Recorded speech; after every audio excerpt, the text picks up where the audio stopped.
All right. Pull this stuff up here. There they are.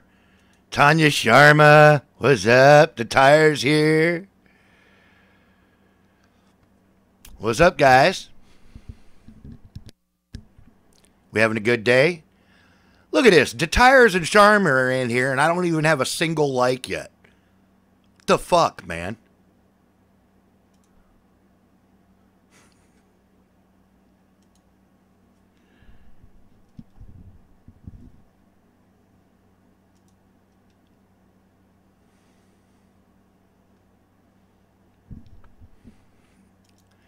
Why is my stream not working? It's not streaming. Why is it not streaming?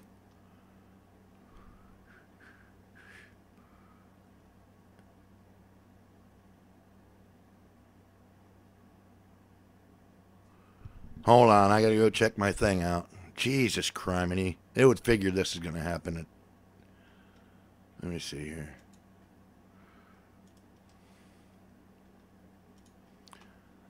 We'll get this thing going in a second, folks.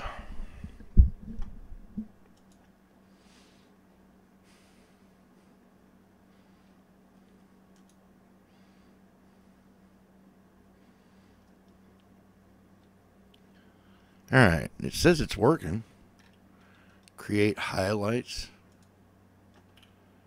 I don't know. No, I don't know. Yeah, I don't know what's going on. Hold on, I'm gonna figure it out though.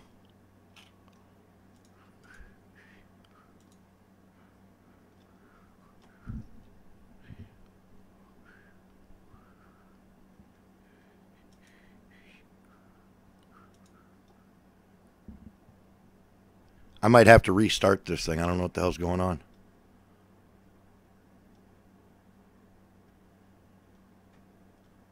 It's saying that I'm streaming, but it's not coming through on the...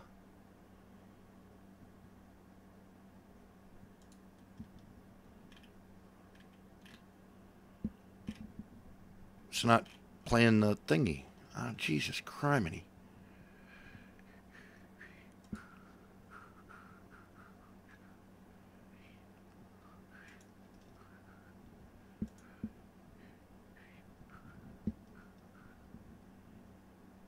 All right, there we go. Ah, it's working now. Oh, okay. I must have been a little bit ahead of the game there. Okay. Wonder why it took so damn long now. It doesn't matter. I'm good to see y'all. I'm glad to see y'all. Thanks for coming back. I see we're up to 5 and 5. All right, my peeps are on their job again. Jeez. Yellow. Howdy, canoes. What's up, bruh?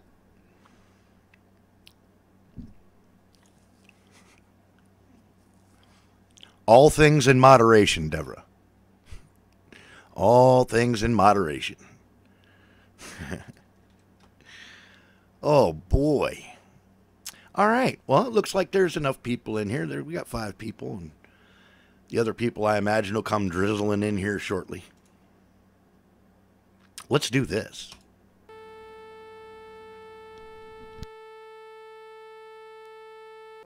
This is yet another emergency broadcast of the Sick Pat Patriot channel. Welcome one and welcome all. So sit back, kick off your shoes, and prepare to enjoy several hours of patriotic input. We've got shenanigans, chicanery, and tomfoolery by the ton, nagacity, nonsense, and most of all, fun. Never forget that we are part of the greatest nation on the planet and the greatest people ever known. So damn the torpedoes and loose the hounds of war, and enjoy this emergency broadcast of the Sick Pat Patriot channel. Not available in New Jersey or Hawaii. Some assembly may be required. USA! USA! USA! USA! Groot freedom. I hear you, brother. Freedom of Groot. America! Damn right. America! Fuck yeah! Coming to save the motherfucking day, yeah! America! Fuck yeah! I love that song. Groot Goop. So what's going on, man? What do you guys know that I don't?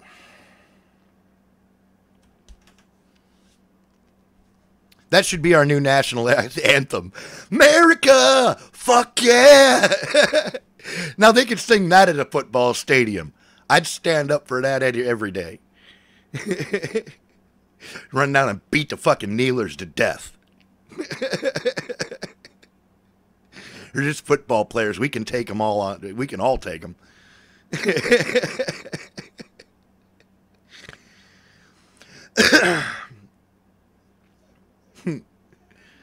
Print that on a shirt. Hell yeah. I know we heard that you were getting a live stream together, Tanya. Keep working on it. Figure out what you're doing. If you need any help, you can ask me. I will tell you everything I know, which, granted, isn't much. But I will help any way I can. I am more than happy to give you all of my suggestions and everything that I do, because it's not secret or nothing.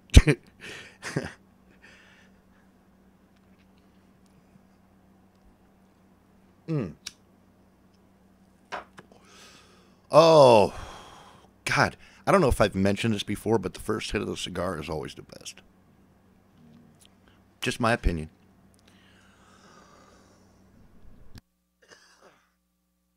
A cuter pie? You cuter pie, you.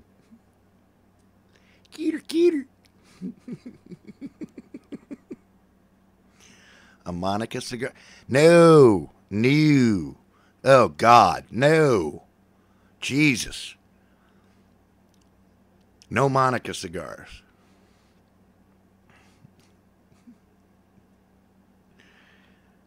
Fucking ruin the taste, man. I don't know where that chick's been. You can, that's all right, Tanya. You work on it. You can cut it with orange juice at first, you know, just go with like screwdrivers. And then, like, you know, over time, just add less and less vodka. After a week or two, you won't even remember how to spell orange juice.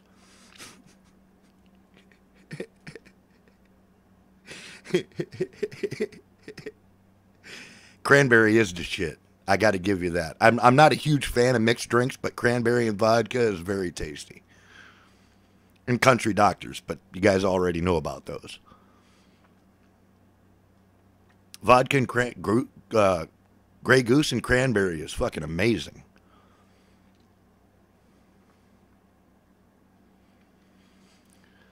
Alrighty. Well, guys, we were off for a couple of days, and we had some interesting times. Our friend Aaron is home. He was not killed by the travel monster. Erebon is not in custody. Canoes to the moon. Hasn't set anything on fire lately. Miriam still has control of the situation. And Dallas, well, we know what he's up to. We do care. What happened on your vacation, Froggy? Tell us, we insist. We wish to know what madness befell you on vacation.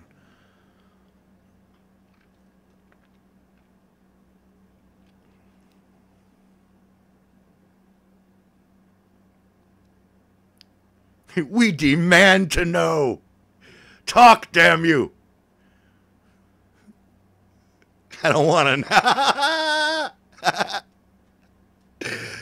Perfect frog. I'm going to start calling those frogisms. I'm going to compile a small book of them.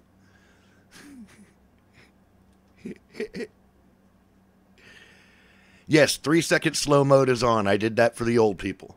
Just so we could, you know, not have to poke frog with a stick. Someone tried to drug you. Holy crap, Froggy. To what end? Oh, you're welcome, Deborah. Welcome back. Who you calling old? Hey, man, if the shoe fits, give it to me, because I need one, too.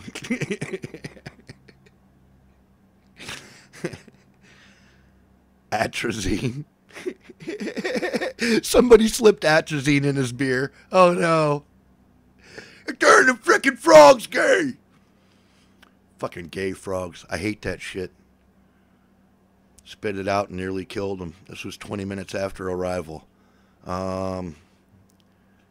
Nearly killed whom?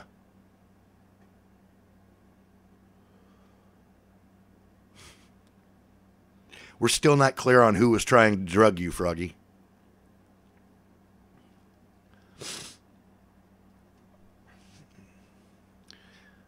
I'm an oldling. I hear you, man.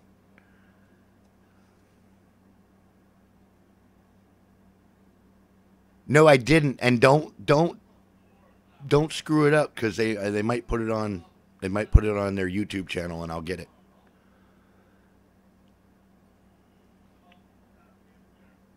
Well, the thing is, Deborah, they're just going crazy. They're just going nuts, man. They're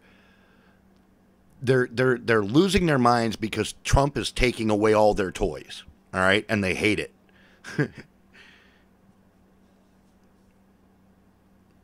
Passing around food with drugs in it. All these people work for the same company I do. Food with drugs in it. You mean pot?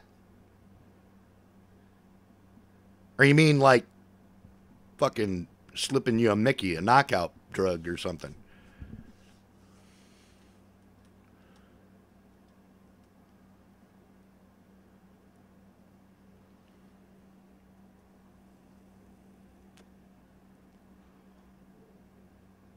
What's up, Tim Human? Welcome back, man. Good to see you.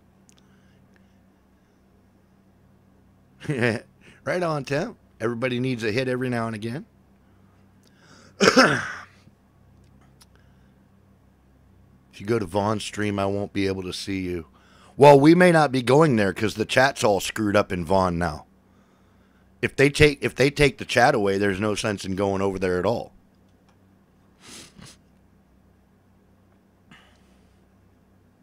You know what I'm saying? I'm not in a big hurry to jump in over there if they don't have chat, you know. Hey, Gus, welcome back, man. Good to see you. Vaughn, no good for me. All right, we'll bear that in mind, Tanya. The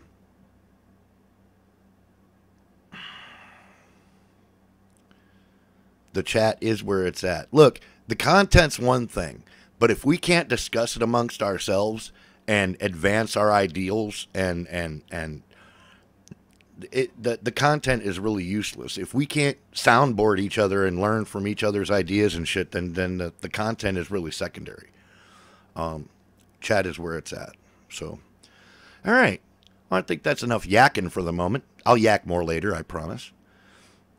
Because I can't help myself. I will yak up all the yakking. Episode 788. All roads lead to Hillary Clinton. Get ready to hear the truth about America on a show that's not immune to the facts with your host, Dan Bongino. Oh boy, what a busy news weekend. Here we go. Welcome to the Dan Bongino Show. Producer Joe, how are you today? Dan, here we go again. Here we go. There's a lot to talk about today, so let me not waste any time. Today's show brought to you by our buddies at Wax RX. You all know how much I love my sponsors, and I only work with companies I believe in and have a product or service that is of value to you because I use these products myself. Wax RX is not the sexiest product to talk about, but as I've told you, I had some problems with ear max buildup when I was in the Secret Service. Jamming that thing in your ear all the time was a pain in the butt. This is a customer review I saw from them I wanted to share with you as it shows what the product can do to help everyday people and how it can help you avoid the expensive trip to doctors to clean out your ears. I used to have to go to the doctor twice a year to get rid of my stubborn, hard earwax. With my rising cost of healthcare and thus double deductible, I'd have spent $60 per visit, $120 per year to treat my ears. Now I can do it myself with Wax RX and a significant savings. That also doesn't require me to miss a half a day of work. Thanks, Wax RX.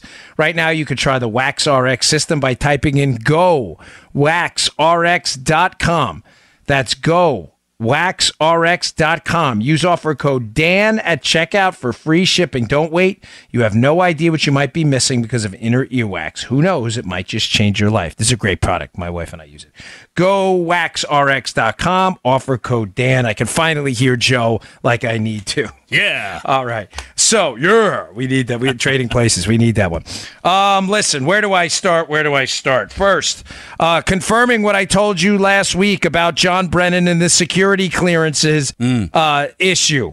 John Brennan, former hack CIA director, political animal who probably no human being alive has more liability on the destruction of the credibility of our intelligence community than John Brennan. This guy is a disaster. People are now turning on him. Even Jim Clapper's turning on him a bit. Clapper, who is no saint himself, the former director of national intelligence under Obama, has come out and basically said, listen, Brennan's rhetoric isn't really helping here. But last week, Joe, I went into the business of security clearances. The business of it. Right. Why the swamp is losing their mind. Let me pull you up here. I'm going to see you on video. There he is. There's Big Joe. I lost you for a second. All right, why these business of security clearances was incentivizing swamp rats all over to come out and write op-eds. Oh, you can't pull John Brennan's security clearance. No, President Trump can and did. Yes, nice move. Long overdue. Well, proving my point, Joe, let me read to you a little quote from Johnny B. Johnny Boombots this week. What did I tell you last week, Joe? I said Johnny a security Boombots clearance is worth money, dinero, ducats, chits, whatever, with a C, whatever you want to call them. We used to call them overseas. Every foreign currency with the Secret Service we called scoots because sometimes you'd forget what country you were in and what the name of the currency was. You go, I got some scoots. Scoots. It's all about the scoots. The scoots. I told you. So he confirms it this week. Let me read to you an appearance from Meet the Press, a quote from John Brennan to Chuck Todd, talking about his security clearance. He says, this is Brennan. But for others, former officials who are on that list, he's talking about the list of people who may have their clearances pulled, some of them serve on boards of directors that require security clearances. Oh, really? Because the companies involved deal with classified information. Wait, it gets better. And this can have a very punitive, very financial hit against them. Oh, it does? So we're all supposed to shed a tear because corporate boards and their financial interests aren't being protected by former government swamp rats having clearances. Oh, cry me a river. And so now, this is him, he goes on, and so now if I was asked to be on a board that requires a security clearance, I couldn't. Oh, Johnny B. Oh, man, do we feel awful. Joe, do you feel awful? I feel awful. I don't know about you. I feel terrible. You know what? Let's reinstate that security clearance. So Johnny Boombots, Mr. Communist Anti-Capitalist, right? John Brennan voted for a communist for president. So Mr. Anti-Capitalist Communist can go serve on a capitalist corporate board to make money and protect his, quote, financial interests. Yeah, let's do that. Yeah. That sounds like a great idea. Listen, I'm telling you, I love this show and I love my audience. I will never, ever waste your time. I told you last week that this was what was really going on with the security clearances. There are a bunch of swamp rats who Donald Trump gives exactly zero about. He doesn't care. He doesn't want their money. He doesn't want their pats on the back. He doesn't need them putting a shine on his shoes. He doesn't care. You mess with the process, he is going to enforce it. And that's exactly what Trump did. Brennan went out there insinuating somehow that his security clearance gave him privy information. Vladimir Putin may have something on Trump. No, he doesn't, you idiot. And everybody knows that. You just keep saying that to keep yourself in the media cycle. Right. So Trump, understandably so, should have pulled his clearance sooner. And what did I tell you last week? I said this is about the dough, the dinero, the scoots. These people leave government, the benighted class. They take the security clearance with them. They go over to these private boards and these private companies, and they make a fortune off it with access to information that is supposed to be in the purview and lockbox of the American people. Now you have it from Brennan himself. We're supposed to feel bad for the communist, Brennan. because he can't sit on a corporate board and his buddies and can't have their financial interests protected? Are you kidding me? Is this a joke? Are you serious? I got a lot to get to on the Jeff Carlson over at he wrote a piece at the Epic Times that's just it's incredible in the show notes today that I'm going to get into in a minute too. This is just... He uncovered an angle you and I talked about a long time ago about Georgie Papadizzle that I want to get to. Before I get to that, I want to get to this internet censorship thing because this is just this is blowing my mind what's going on here, folks. I have two great pieces in the show notes today. One by Daniel Greenfield at Front Page Mag, and one at Powerline blog by John Hindraker. I think that's how you say his name. Now, I disagree with the conclusions of Hindraker. He kind of suggests at the end a bit of government involvement in this, which I think I disagree with. I think the left is setting us up with this censorship thing.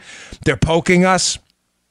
And when I say the left, I mean Twitter, YouTube, Facebook, and all these other left-leaning outlets too. They're poking us to get the government somehow involved in this regulatory front on a hate speech thing. So Twitter and them, when they ban you from the platform, they can hide behind, well, it was hate speech. The government says we got to get rid of hate speech. I think this is a Trojan horse, and I'm asking you not to fall prey to this. The fact that Mark Warner, a Democrat senator, recently put out a letter incentivizing people to sign on board with him on this government control and regulation of the internet thing and social media should tell you that the left is baiting us. But I understand all the arguments, and now I'm going to give you an alternate perspective. Show me what you got. I should, because I don't want to come out there and I don't want to tell you, hey, listen, fight against government involvement here, but I don't have a solution myself. I do, and I've brought this up before, and some of you may have forgotten it, so I'm going to talk about it again. The Greenfield piece is an important one because he talks about the genesis of this and how big tech companies right now, I hate that term big, but that's what people are calling them. You know, that's usually big oil, but it's usually a leftist thing to get you to hate capitalism. But in this case, you know, we'll roll. Left wants to play with the lingo, then we'll play with it too. So these big tech companies, Facebook, YouTube, Twitter, we're now seeing Patreon getting rid of voices they don't like, which Patreon is a one of these crowdfunding sites where you can support people, you know, Jordan Peterson and others. They're starting to kick conservatives off as well. Greenfield lays this out, how, and it's a really great piece, how Silicon Valley has been outsourced into the free speech fight. Folks, let's be clear on what's going on here. The left cannot win. They lost 9-0 in the Supreme Court on the last, quote, hate speech fight. Mm-hmm. In other words, their hate speech approach to getting rid of conservatives through legal methods, in other words, forcing and passing hate speech laws, right, has been a complete loser. So the left, the far left, not all Democrats, but the far left are totalitarians. They're tyrants. That's the very essence of their ideology. Their ideology is government control, planning, socialism. And I don't mean planning like building up plans for a building. I mean planning like taking away economic freedom and turning it over to the government so they can plan your lives. The left are tyrants at heart. The far left, that is. And the far left needs to suppress free speech because in the market of ideas, as I said last week in the show, the left can't win on facts and data because they don't have facts and data. They only have emotion. So in order to get people to voluntarily forfeit their rights, they have to use emotion to do it. So what do? They say, oh my gosh, these Republicans, look, hate speech. These are racist, misogynist, as we always say, the istophobic, phobophobes. And then when they get you to hate those Republicans by making up stories about them, they get you to attack them, attack their free speech, attack free elections where Republicans win. This is what they're doing now. Freedom is the enemy of the far left. Don't ever, ever forget that. Free speech is at the vanguard of freedom. The left needs to crush free speech. The left cannot crush free speech through the legislative process. They get smoked every single time in the courts. They'll call it whatever they can call it to get the courts to pass some perimeter on speech. You see what I'm saying, Joe? Yeah. They'll call it hate speech. Mm-hmm. They'll call it, they'll test the focus group. What do we call speech that we don't like to get people to jump on board with suppressing it? Oh, hate speech. That sounds great. Hate speech. Oh. Hate speech. Right. That sounds really bad. That sounds awful. So we got to nail the conservatives on that. They keep losing. I hate it. Yeah.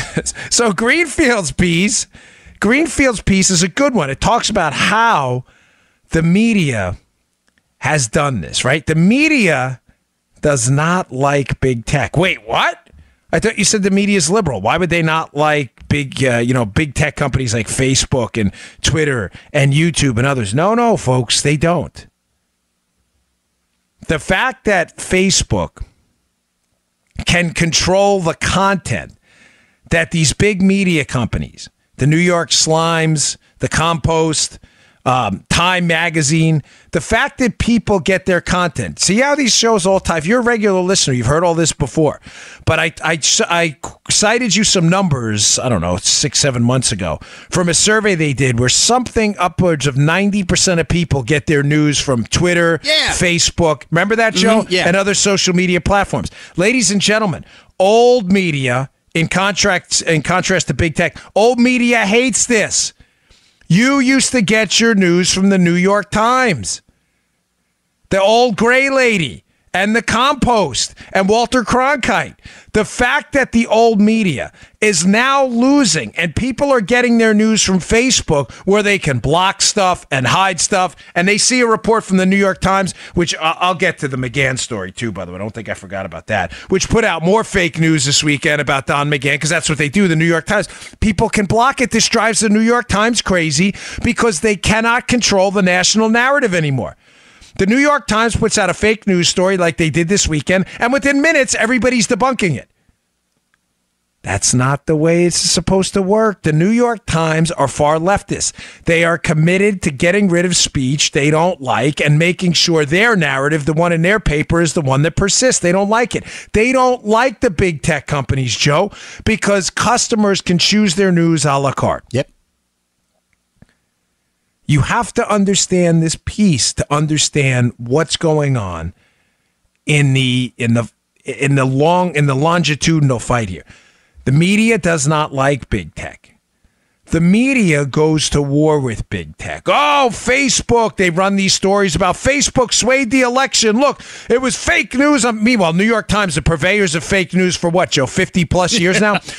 New York Times objects to the fact that a few Russian trolls who nobody paid attention to at all on Facebook, look, they run these stories. They swayed the election. They swayed the election, Joe. A Russian troll who ran an ad on Facebook, a cat video playing the piano, somehow swayed the election of Donald Trump. Now, the degree of stupidity you have to be embedded in, knee-deep in to believe in that nonsense is incredible, but the Times thinks you're dumb. Folks, the big media companies, the old media companies, who don't want to relinquish this control. So now that the big tech companies, they can throw them under the bus too. Look what they did. Look at Facebook's wrongness. They go after big tech. Now, follow the white rabbit. Okay. The big tech companies now, to curry favor, realize, oh boy, look at this. We don't want to get on the bad side of the American left. These are lefty companies. So what do? The big tech companies then go on a hate speech war. We're going to purge InfoWars and others. We're going to get them all off. Look, and maybe the big media and the liberals will leave us alone because these are the people we want to curry favor with because we're liberals ourselves. Keep in mind, this is a broken business model. The Washington Compost and the Slimes have tried for decades to make a business model out of catering to far-left narratives, and it's failing. But these big tech companies, Joe, are so knee-deep and embedded in leftist ideology that they don't see the forest for the trees. They have to cater to the left because they think the left is really driving the national narrative. They're not. Donald Trump's election is the response to that. Yeah. But they don't see this. So, Joe, track me here. All right. Old media singles out big tech. Look at what the Facebook did. Look what Twitter did. Look what they did. Russian bots. Go after them. The government comes after them. They want to play ball now with the government and get hate speech legislation passed so they can't be sued for kicking people off. They can just say, look, it's hate speech. You get what I'm saying? They don't want to be sued by Alex Jones and others and lose a case eventually in court for whatever breach of contract or whatever it may be. So they actually want this hate speech stuff passed. They also figure it caters and calms down the old media, which used to be able to drive the narrative, because now it's the old media, New York Times and Washington Post, if they can kick off Breitbart and others who will get their stuff on their sites more often, and it'll keep the liberal narrative going. You see where I'm going with this? Gotcha. This is an important follow the white rabbit series of events. Yeah. When you follow it, you'll understand what's going on. Now, what's the solution? So now you see the problem. Old media attacks big tech attacks conservatives, hopefully to get old media and government off their back. Hate speech legislation somehow passes through, it gets passed, and then the media is all happy. Big tech is happy too, because their stuff shows up more on social media because they get to kick off conservatives. You like that? Of course you don't. It stinks. But it's what's happening. Government cannot fix this. Do not fall in this trap. If you listen to the show regularly, I've proposed on and off for well over 2 years now. Ladies and gentlemen, it is time, it is way past time to establish a conservative economy. I don't mean a separate sub-government or like a separate country. I mean an economy where conservatism is the brand. What do I mean by that? For decades, it was assumed by many in the conservative movement that we would never, ever break the liberal monopoly on media control. It was just taken as fact. True. You had CNN, ABC, you had Brokaw, you had Cronkite, Peter Jennings. These were all leftists. Dan Rather, hardcore leftists, some of them. These were leftists. It was just assumed that the media war was lost. Just like it is now. It's assumed that, all is lost. This Patreon, YouTube, they're kicking everybody. There's nothing we can do. I'm not so sure about that. What happens? The internet comes along. Fox News comes along. And granted, although we're still overwhelmed, make no mistake, ABC, CBS, and NBC Evening News far outweighs the influence of Fox. I wish it weren't the case, but it is. But with the internet, Breitbart, Conservative Review, Daily Caller, and others, you're seeing a leveling of the playing field, which happened over time. And it happened due to the free market. I remember, was it Roger Ailes? I was in the Secret Service Training Center, and I think it was Ailes who came down to give a speech to the graduating students a while back. This is a long time ago, over 10 years ago. Yeah, you said this before. And Ailes, he was saying how when someone asked him about the business model for Fox News, he said that, I'll never forget this. He goes, we were tapping into an untapped resource. And everybody's looking around like, what's that? And he goes, 49 to 50% of America were conservatives. In other words, the business model's right in front of your face. Roger Ailes saw that his business wasn't news. His business was fair news, was news that was going to be fair to conservatives. The brand was going to be, in other words, we're not those guys. You get it, Joe? Sure. Fox News' brand was we're not them. ABC, NBC, CBS, and CNN. Those guys cover propaganda. We're going to either play it straight or we're going to give conservatives a voice on our editorial content. And by the way, I don't work at Fox News, but I'm telling you right now, if you don't think their news programs play it straight, you're not watching the same Fox I am. If you watch Chris Wallace and Brett Baer, there are no two fairer interviewers in the entire industry. And by the way, you go to a Fox green room, it's almost equally populated with real liberals as it is with conservatives. Oh, yeah. I'm not kissing anybody's butt. I don't have any. I make my own money. I do my own thing.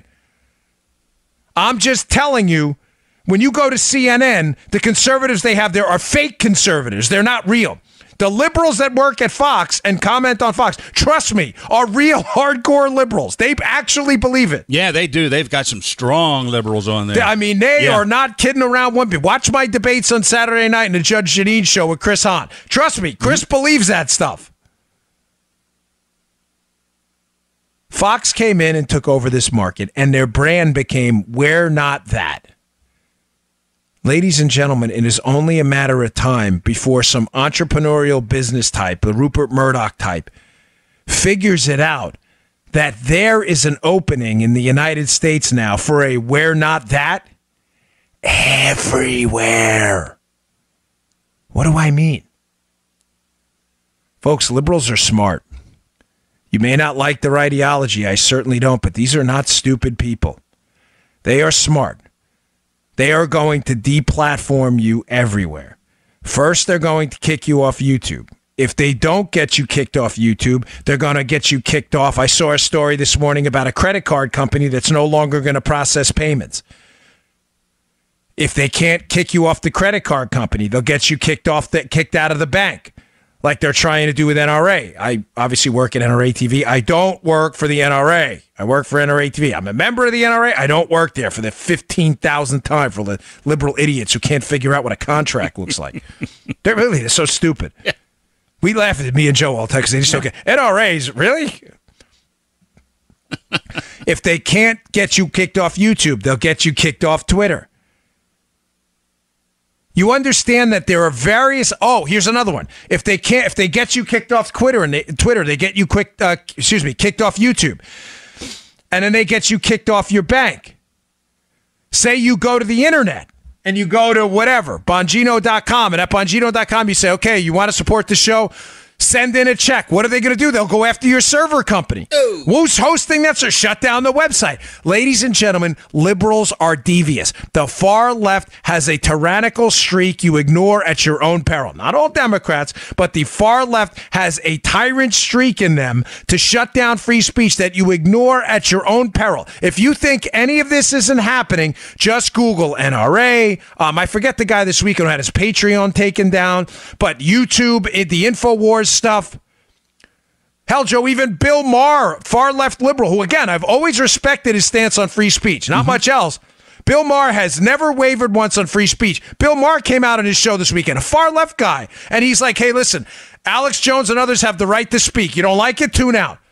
I thought we were for free speech. I thought that's the way you tuned out if you didn't like stuff. The far left has a growing tyrannical streak that I think even frightens Bill Maher. I respect the guy's opinion on it. He has never wavered one bit. You know why, Joe? Maher was the subject of boycotts himself. Oh, yeah. And Maher's like, I don't like this. You don't like my show? Turn it off. Right. What I'm getting at, folks, is all down the line, at every stage of getting conservative content out there that's going to be attacked. The bank, the website, the server, YouTube, the Patreon account, the finances, the credit card companies, the left is going to attack at every level, at every single level. There's an opportunity for a company to come in and go, we're not them. We're not them. I'm telling you tomorrow, if a bank chartered itself, now listen, there's certain bank regulations, and obviously you can't, there's things you can't, in the financial industry, certain regulations, you can't discriminate. And nor would I suggest that. But if a bank came out tomorrow and said, as long as you're not violating any laws, and as long as you're not engaging in any criminal activity, we will support your business. We absolutely, unequivocally do not discriminate based on political ideology. Conservatives would move their money tomorrow. If a server company came out tomorrow, we are a server, we do not discriminate. Remember, I'm not suggesting the opposite, that they discriminate against liberals either. Mm-hmm. I'm telling you, their business model shouldn't be we're a conservative company. It should be we're not them. You're tracking, Joe. Yeah, 10-4. This is important. Mm-hmm. Yeah. The bank shouldn't say we're a conservative bank. No, because I don't want you to discriminate against liberals. I don't want you to discriminate against anybody. Do what Fox News did. We're going to be fair and balanced. In other words, we're not those guys who are not fair and balanced. It was only 50% of America. That market is out there right now. The bank, we do not discriminate on political views no matter what. Break the law, you're out. Follow the laws, you don't like our bank, go elsewhere. Right? Same thing for the web server company. You are in no danger here being deplatformed for political views. Don't violate any laws. Don't incentivize, don't call for violence, which would be, you can't call for people to be attacked either. We are good to go. There is a market for this everywhere. Now, on the social platforms, you may say, well, why there? Why not there? Why not after all the attacks by Facebook, Twitter, and YouTube? Why not there? Because, ladies and gentlemen, there's a crowd effect there, and the crowd effects are difficult to overcome. If you went to business school, you know about Porter's 5 forces. You probably heard about it 1,000 times. One of Porter's 5 forces is a first mover effect. The first mover in a business traditionally always has an advantage. Amazon wasn't really a first mover per se, but was a first mover on the model scale. eBay was an auction site. Amazon came in after books and said, why don't we sell everything else? There's a first mover effect to YouTube and Twitter as well. And people call me all the time. That's why I bring this up, Joe. And they go, well, why don't you start a conservative social media platform? You have a voice, folks. I don't have a voice. Listen, I love my audience. We're number 2 or 3 in the country right now. Mm-hmm. But I don't have the money or the resources to do that. To start a social media company, you need people to move en masse to a social media site that's not Twitter or Facebook. Because nobody wants to post on a platform where nobody is. They're not going to waste their time. I post a lot on Twitter. I post probably 20, 30 times a day. Nobody is going to copy and paste over to another site if there aren't enough people there. Now, having said that, this is why I brought up in the beginning the Rupert Murdoch example. You get a guy who leaves office, say like Donald Trump in hopefully 6 years, not 2, with his influence and his income to start that up, he may get, Joe, millions of people to move en masse, and Twitter and Facebook would be finished.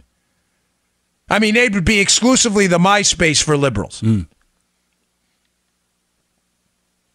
But on the financial front, on the server front, on the backbone front, you see what I'm getting at, Joe? There's the forward-facing conservative content arena. YouTube, Twitter, Facebook, and websites. Forward-facing, what you see. You go to Bongino.com, you hit play, you can listen to my show. Right. That's forward-facing. The liberals are on a full frontal assault, not only against the forward-facing conservative content space, they are assaulting the back end too. They are going after financial firms, servers, anybody who processes credit cards. The back end space we can do right now. Companies can move in and say, we will not discriminate on political views no matter what. Conservatives, wink, and liberals, you're all safe here. And I'm guaranteeing you will be an enormous company quite shortly. Because remember the model Murdoch and Ailes saw. We're not those guys. We're not those guys is the brand. Listen to some wealthy business folks out there. The brand is not, listen to what I'm telling you. The back end sales pitch is not, hey, look at our financial services. They're just terrific. Your brand is, we're not those guys. That is the brand. I see it. I hear it all the time when I go into work and I'll listen to, go into work. I work in my house. I drive in my car to the gym. I go back to work at my house. I'll be in the car listening to Sirius XM. I listen to Fox. I think it's 115 or 140. I don't even know the channel. One of them's Fox News and one of them's Fox Nation or whatever. But I'll listen and I always hear this Patriot software. I'm like, that's they're not a sponsor of us, but that, you understand that's their brand? Mm-hmm. That's a smart company. I don't know. These guys are not a sponsor of my show. Disclosure, I have no financial, they're not now. I'm bringing it up because that's super smart. They figured out that companies are tired of being attacked for their political values. And the guy's like, hey, you're welcome over here. Patriot software, whatever it is. Come on board, babe. Greatest idea ever. Yeah. The brand is we're not them. This is how we fight back, not through government. We fight back by starting our own conservative economy. Our own pipeline of back-end and front-end technologies that are impervious to liberal boycott campaigns. That's how we do it. And by the way, once that happens, liberals are out of business. They're out of business because there's not enough liberals to support the content without the support of conservatives. How do I know that? Because everywhere liberals have tried to force a self-sustaining liberal economy, Joe, they failed. Remember, Joe, you're in the radio business. Remember Air America? Yeah. A lot of you listen, Joe's laughing because a lot of you listening don't remember Air America. Air America was supposed to be the alternative to Rush Limbaugh. Oh. It was a network of liberals. I know some of the people who worked there. Was it Randy Rhodes? They were like Al Franken, I think, had a radio show. We're going to do a liberal talk radio network, just like the conservatives do. Failed miserably. Woo. CNN, failing. MSNBC, outside of the Rachel Maddow show, failing miserably behind Fox. getting crushed in the ratings. CNN's losing to like cat videos on YouTube. Yes, true. The New York Times failing. The Washington Post, they're struggling with their subscription model. Everywhere liberals have tried to support an economic model without conservatives, they have failed. The solution, meanwhile, who's doing just peachy? Fox, talk radio, even after all the relentless hack boycotts by the goons at Media Matters and others, there is still a tremendous financial pipeline in conservative talk radio and podcasting. Why? Because conservatives are, 50%, 40% of America, and they spend money. Companies want to read. It's a reason. That's why I always ask you to support the sponsors. They're here because they want to be. It's not a mistake. They don't. We don't. Their ideology. I want to be clear. I don't know if they're liberal or conservative. We don't ask. But that matters to me that they don't ask either. Long as you don't go crazy, and which I understand, wouldn't want to be associated with it. They come on the show and they say, hey, we want to be a part of your show and reach your audience. Mm-hmm. I don't ask them, are you guys liberal? I don't care. They want to be here and talk to you. That matters to me. That has not worked in the liberal space. They can't sustain it, folks. Conservative economy is the only way to go. All right, speaking of sponsors, today's show brought to you by our buddies at iTarget. The website's itargetpro.com. It is the best system out there for improving your proficiency with a firearm, which is your responsibility. If we're going to, purchase and own firearms, which I do, I just bought a couple new ones last weekend. That SIG 365, by the way, is awesome. I love that thing. So accurate for a small firearm. But one of the best ways to practice your proficiency is dry firing. Dry firing is when you safely unload your weapon, check it twice, check it 3 times. And at the range, always point in a safe direction, you depress the trigger on a safely unloaded weapon. Well, what's the benefit of that? The benefit is, well, without the kickback of a exploding round going out, you can practice your trigger control, your sight picture, your sight alignment, and you can just get the feel for it. This is really important. It's important for your grip. It's important for your technique. It's one of the best ways to learn how to use that firearm and use it proficiently. Now, the problem with dry fire is it's dry. There's no round in there. The iTarget Pro system will send you a laser round you drop in the safely unloaded firearm you have now. It will also send you a target, and in conjunction with a phone app, which is amazing, when you depress the trigger on that laser round, it'll emit a laser, and you can see where the round would have gone. I'm telling you, give it a week. The feedback on this product is always, always spectacular. It is one of my favorite sponsors. You will be shooting the wings off a firefly at the end of the week. You will be so proficient with your firearm because it'll clean you right up. It'll clean up your grip, your sight picture, your sight alignment. Go check it out. Go to itargetpro.com. That's itargetpro.com. That's the letter itargetpro.com. Letter I, targetpro.com. Use promo code Dan for 10% off. Remember, competitive shooters, people do this for a living. Dry fire like that, 10 times more than they live fire. That's how to improve your proficiency with a firearm. itargetpro.com, promo code Dan. Go check it out. Okay, before I get to an interesting development on Papa D, folks, here's the real McGahn story. What's the McGahn story, you may ask? Well, I'm here to tell you. Over the weekend, New York Times, more fake news. The story's not fake. It's their take on it, which is fake because it's the New York Times, and that's what they do is Democrat propaganda and fake news. So the story from the New York Times is the White House counsel. This is important. He's not Trump's lawyer specifically. The White House counsel, Don McGahn, is cooperating with the Mueller probe. Oh, New York Times show. Oh, it's over. Joe, have you been keeping track of the times that we've been told it's over? Oh. Are we over 2,000 yet? We're close, right? Close, yeah. Yeah, easily close. Maybe 1,998 or something. This is about time number 1,998. We got him now. Yeah. We got him now. We got Trump. Again, everybody else is like, yawning, ready to go to sleep. We're like, really? You got him now. You had him last time. You always have him. We got him now. There's nothing to have. They don't have anything, so it's kind of funny they think they've got Trump. But the media went into a frenzy saying, well, Trump's White House counsel interviewed for 30 hours with Mueller. Folks, Trump waived executive privilege for McGahn as White House counsel to speak with Mueller. Does that, I mean, are we really, let me paint for you the two narratives, okay? The right one and then the media one, which is almost always fake news. Here's what's happening here. McGahn is at the White House counsel. I brought that up specifically because there's not really an attorney-client privilege. He's not Trump's personal attorney. He's the White House counsel. We understand, right? Mm-hmm. Giuliani and Jay Sekulow are his personal attorneys. Dowd was his attorney before. They have, and there is an attorney-client privilege.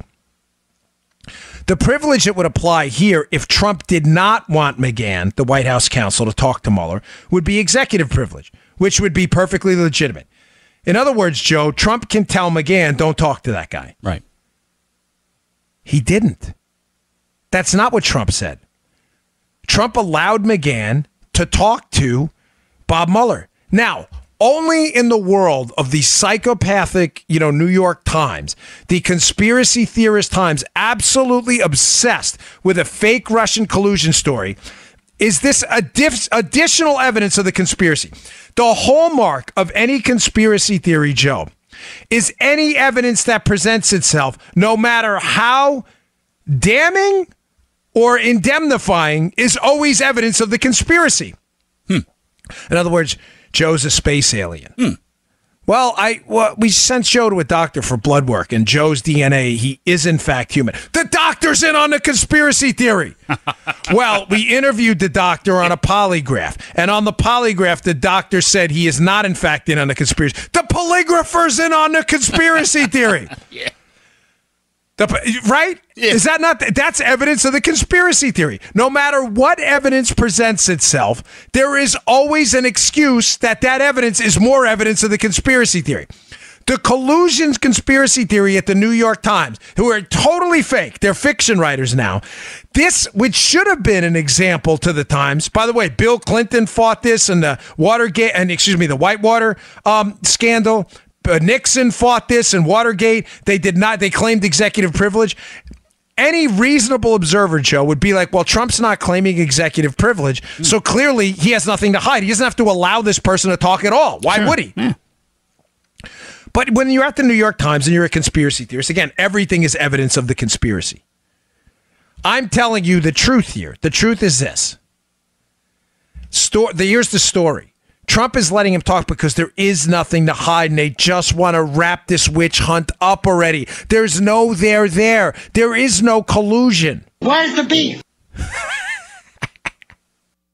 Now, where would you may be asking if narrative 2 that the New York Times is putting out there, the fiction narrative, that no, this is evidence that McGahn. I'm sorry, I didn't even tell you what the New York Times story, absolutely ridiculous story, by the way, is that no, Joe, McGahn is talking to the special counsel with Trump's permission because Trump is getting ready to throw McGahn under the bus for this. So McGahn's covering his butt. By the way, completely disregarding that McGahn couldn't talk without Trump's permission. Now, if that story sounds dumb and you're sitting there scratching your head going, I got to rewind, hit the 15-second button because that made no sense. It's not supposed to make sense. It's the New York Times. The New York Times theory, again, is McGahn is talking because McGahn's trying to cover his butt because Trump's going to throw him under the bus for the Freudian slip, for the collusion conspiracy thing that never happened. Oh, my gosh. This is like... Dude. The stupid is so strong that even for the media, the stupid is astonishing. Now, here's the explanation for story 2 about, where that came from. Solid folks are now starting to understand that Don McGahn, the White House counsel, has a lot of influence in the White House, Joe. Whether it's in regards to Supreme Court picks, he has Trump's ear. Trump trusts him. Mm-hmm. There are, unfortunately, some palace intrigue. There are some people who'd probably like to see that influence, weaned a little bit. Maybe that channel to Trump broken. I will guarantee you, and you can take it to the bank, that these stories, Joseph, about McGahn cooperating with Mueller because he feels Trump is going to throw him under the bus are exclusively meant to drive a wedge between McGahn and Trump and have no basis in truth at all. But again, the New York Times that's strictly engaged in conspiracy theory nonsense these days has no interest in that. Their interest is simply promoting a false narrative. And again, that's what they got. And that's exactly what they got. A weekend full of, oh my gosh, another one cooperate. We got him now. We got him now. Time 2,172. You've got nothing. You've got Zippo. All right. This is a really good story. I'm sorry if I've kept you on hold with this, but it's important. But let me, before we get to that, today's show also brought to you by our buddies at Brick House Nutrition. Brick House, listen, foundation, I can't say enough about it. Joe, doesn't little Joe love it? Oh, yeah, man. It works great. Mm-hmm. It's incredible. This stuff is amazing. Mm-hmm. Foundation is a creatine ATP blend. What does it do? It's available first at brickhousenutrition.com/Dan. It is a creatine ATP blend which will make you look better and perform better. I don't have any easier way to sum it up what this stuff does. But listen, talk is cheap, actions matter, and results matter, right? So before you try Foundation, I want you to do me this favor. By the way, it's like having 2 extra gas tanks in the gym. Creatine, ATP, the phosphagens out there, they work. They work by boosting your capacity. It takes a little bit to load, though, in your system, maybe 5 to 7 days. So here's what I encourage you to do. Before you try Foundation, go take a little mental snapshot in the mirror of what you look like, right? 5 to 7 days later, I send on, by the way, all the positive reviews over to Miles. I want you to look at yourself again after 5 to 7 days of Foundation. Let it load. You're going to be like, whoa, this stuff is the real deal. I got guys sending me emails. Hey, my wife really loves that stuff. I look great. I told you. You heard it here first. Also, take down your performance in the gym. Take a little note. How many bench press reps am I doing? Squat, deadlift, whatever it may be, pull-ups. Then 7 days later, go back. You're going to be like, wow, what a difference. This stuff is the real deal. Go to brickhousenutrition.com/Dan. That's brickhousenutrition.com/Dan. Pick up a bottle of Foundation today. You will not regret it. This is an absolutely spectacular supplement I can't say enough about. Okay. This is going to be a little complicated, so I want you to roll with me for a minute. But there's some good work being done by Jeff Carlson. He writes at Markets Work and over at Epic Times, and I'll put the pieces in the show notes with one from Chuck Ross today, which are going to tie together something on Spygate I've been telling you for a long time. Okay. Joe, on July 27th, 2017, Papadopoulos was arrested. He's arrested in an airport. He's processed at 1:45 in the morning the following day, but basically that night, a continuity of that same night. This arrest, ladies and gentlemen, is highly suspicious. Now, I've talked about this before, about the suspicious nature of what happened at the arrest, but let me give you a little background on how federal arrests work, because I'm going to tell you why Papadopoulos is being worked here and why the need to shut Papadopoulos up is so grave right now. Papadopoulos is the key to the whole spying scandal. Papa Dizzle meets with Mifsud in April. Mifsud is a Maltese professor. Mifsud is alleged to have told him about dirt on Hillary. According to the theory by the Democrats right now and the liberal media, that guy Mifsud was working on behalf of the Russians. I've told you repeatedly that Mifsud's contacts are with Western intelligence, not the Russians, leading me to believe, and many others, that Papadopoulos was set up. Now, on July 27, 2017, Papa Dizzle's arrested. It's how he's arrested that's very, very interesting. When you're a federal agent, there are a few different ways to arrest someone. You can go into a sitting grand jury. You can get an indictment. An indictment after that, an arrest warrant's issued, and I go out and arrest Joe for felonious mopery. Damn. Got him again. If I have suspicions Joe was involved in felonious mopery and I don't want to indict him for various reasons, indictment, it's very difficult to dismiss a federal indictment. It's not difficult to dismiss a federal complaint. So sometimes the United States attorney, if they think they're going to get cooperation out of someone, will choose to go the complaint route instead rather than an indictment. Why? Because then later on, if Joe, I lock up Joe on a complaint for felonious mopery and he cooperates on the kingpin, I can dismiss the complaint. No worries. We have some leverage over Joe. An indictment, it's not impossible. And indictments are dismissed all the time, but it's more difficult. or the charges they're being dismissed. I shouldn't say the indictment. The indictment doesn't go anywhere. The charges. Are we tracking, Joe? Yeah. You have to understand this distinction. I used to teach in the academy. Indictments, hard to dismiss the charges later, but not impossible. Complaints, they lead to the same arrest warrant, by the way. A complaint, pretty easy to dismiss if you want to use the subject later. You may be asking yourself, well, how was Papadopoulos arrested? Complaint or indictment? Neither. Papa Dizzle was arrested PC, a probable cause arrest. Oh! Now, illegal? No, not at all. Unethical? No, not at all. Perfectly legitimate. Probable cause arrests in the local and state system happen every day. Right. A probable cause arrest, if I see Joe on the street committing felonious mopery and I'm a cop, that's a PC arrest. I didn't have a warrant, right? Nope. If God forbid, I mean, listen, a lot of people, sadly, have been arrested for stuff. If you've been arrested in the street and no warrant was presented, it was a probable cause arrest. Perfectly legitimate. Happens all the time. I'm telling you, from my experience in the federal system for over a decade, PC arrests in the federal system with no warrant, although not illegal or unethical, are unicorns. They exist in theory, but they never, ever happen, right? Right. They're unicorn. Reminds me of the little kid in the Despicable Me movie. She's the unicorn. They don't happen. They don't happen for a lot of reasons. PC arrests in the federal system, one, don't happen because in the federal system, you are not on patrol. What does that mean? If you're not on patrol, you're not. There's no Secret Service agent patrol. It's not like, hey, the New York field office, go out and patrol the streets of New York for bank fraud. That's not the way it works in the federal system. The cops do that. The cops patrol. In the federal system, we get our criminal cases by referral. The police department calls, hey, this is a little out of our hands. We got a counterfeit case. A complainant walks in, hey, I got some suspects here in a terrorism case. So the way the federal system works is the opposite of the local system. The local system, when you're the NYPD, you see a crime in the street, you arrest them, you build the case afterwards. You go back to the scene, you get a witness statement, whatever it is. The federal system works the exact opposite.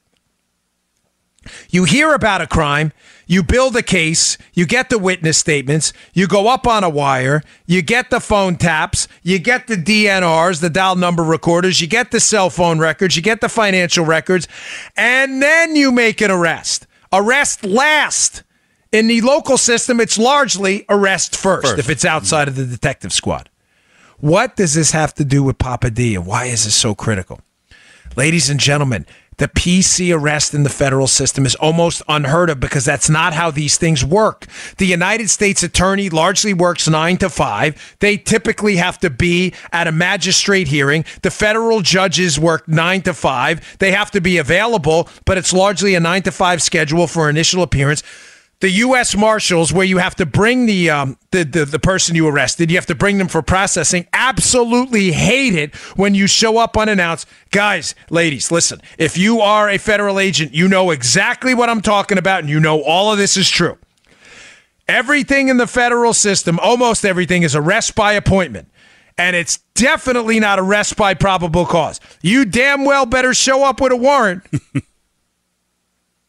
Matter of fact, in my 10 years, I have not even seen a probable cause arrest in the federal system. I'm not kidding. And believe me, I was an active guy. I didn't make 1 or 2 arrests. I made a whole lot of them. I'm not patting myself on the back. I'm just telling you the facts. My name appears on a whole lot of case numbers in the New York and Melville offices of the Secret Service. I've not even seen a PC arrest. A PC arrest in the federal system only happens if you are really looking to shut someone down super darn fast. Why were they so panicked on July 27, 2017, to go with no arrest warrant and lock up Papa Dizzle at the airport and process him at 1:45 in the morning? Had to wake up the magistrate? Had to get an AUSA up? Why would they do that? What else happened on July 27th? Let me read to you from Jeff Carlson's piece, which will be in the show notes today, which I strongly encourage you to read. It's labeled Jeff Carlson's piece, so you won't miss it. Quote, on July 27, 2017, upon our identification of many of the political text messages, the Inspector General met with the Deputy Attorney General and the Special Counsel to inform them of the texts that we had discovered and provided them with a significant number of the texts so that they could take any management action they deemed appropriate. What? That's right, Spidey. July 27th is the same day the Peter Strzok, Lisa Page text messages are brought from the Inspector General to Bob Mueller's office. Bob Mueller's office is looking at these going, holy Moses, what do we do now? Ladies and gentlemen, you still sure Papadopoulos is this mastermind international spy figure who was dealing with a Russian-connected Mifsud who gave him the... You sure about that?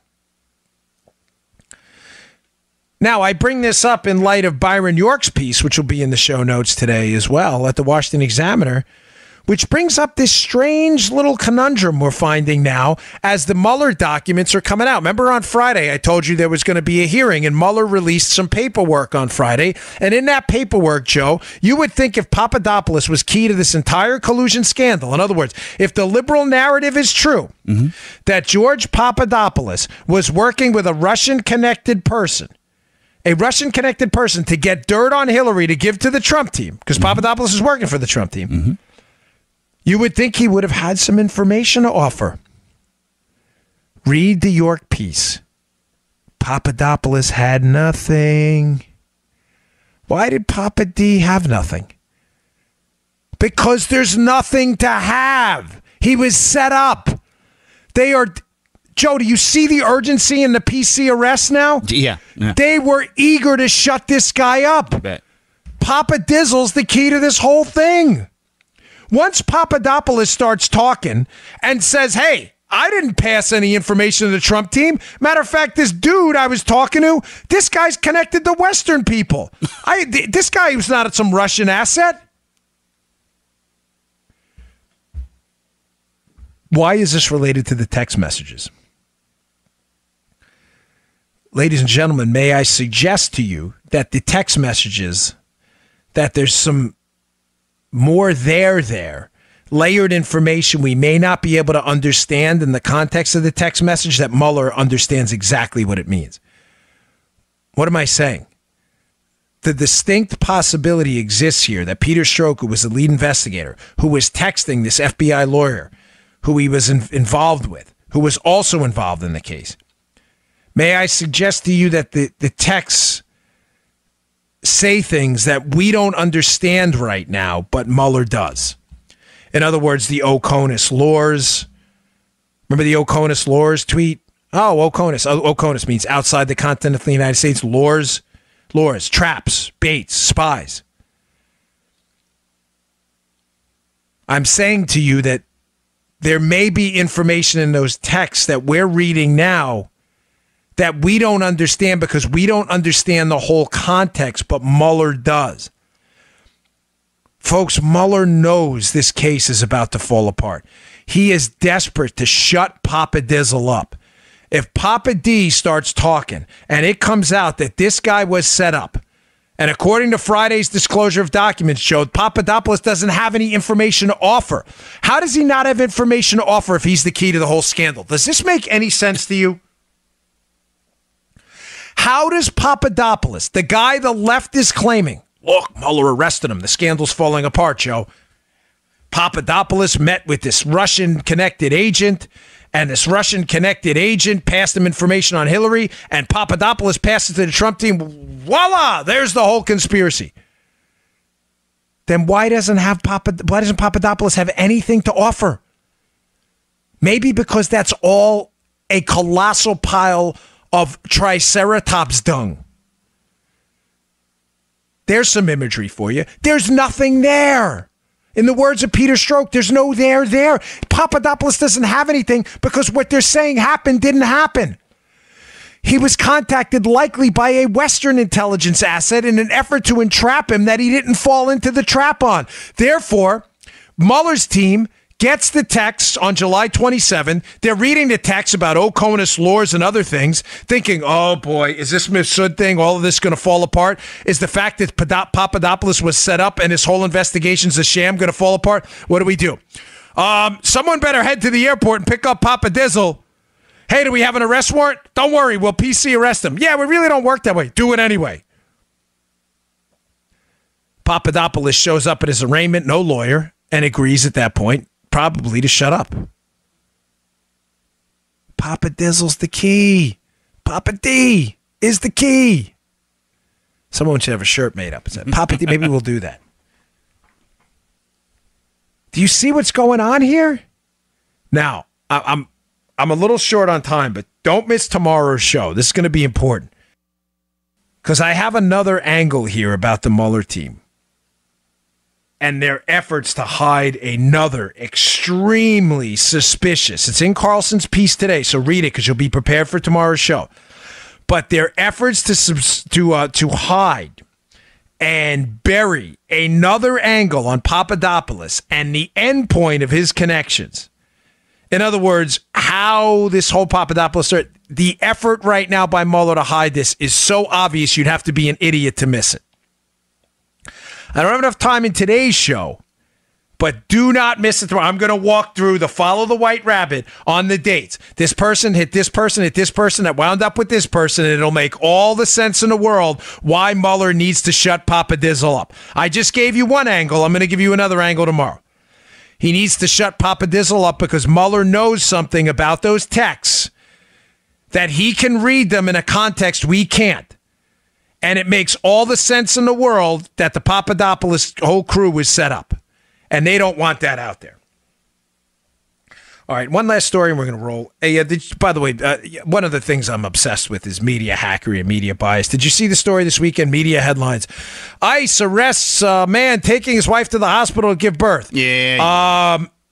Folks, I'll put it in the show notes, but in case you missed the story, he was driving his wife to give birth while wanted on a warrant from Mexico for murder. By the way, it was a C-section. She was not in labor. Not that makes a difference towards the case, but they're acting like the woman was giving birth in the car. The guy was wanted for murder. You notice how the media conveniently leaves that out. These are lies by omission, not necessarily commission, but that's what media hacks do all the time. All right, folks, don't miss tomorrow's show. I'm going to get into that. It's going to blow your mind how this is all connected to the same Bob Mueller cover-up. All right, thanks for everything. I really appreciate you listening. Last week, it was our best week ever, and I really appreciate the subscriptions. Please go and subscribe to the show. It's free. iTunes, SoundCloud, iHeartRadio. It's all free, but it helps us move up the charts, and we really appreciate it. Oh, yeah. I'm a little sad that Miriam doesn't like Dan Bongino, but I'm a fan. I like his work. I like the way he puts out stories.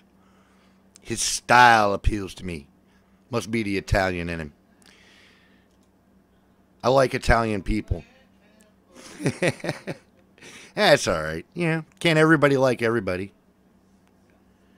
I hear you.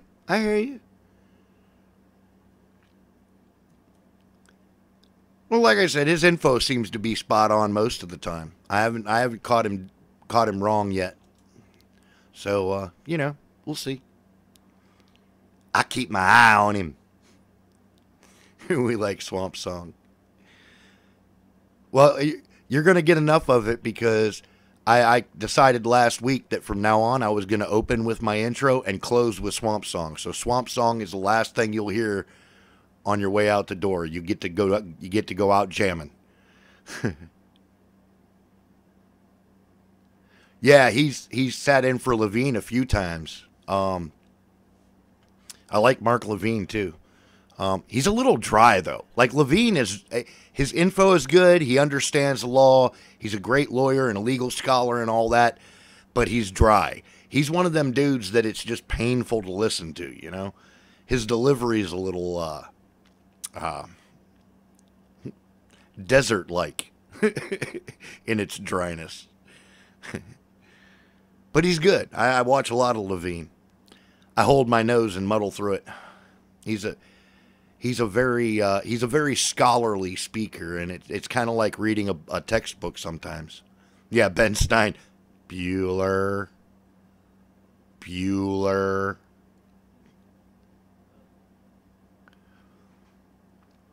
Well, sure, John. That's because he thought he thought Trump was going to come in acting like a fool. He didn't think Donald Trump really knew what the fuck he was doing. Yeah, he is absolutely a legit constitutional conservative. You know what I mean? And that's one of the things I like about him. He is all about small government, constitutional fidelity. Oh no! What the hell? I don't know. Something's going on. I've dropped some frames here. Offline? What the hell? No, I'm not offline yet. Yeah, I was going to say I just came back up.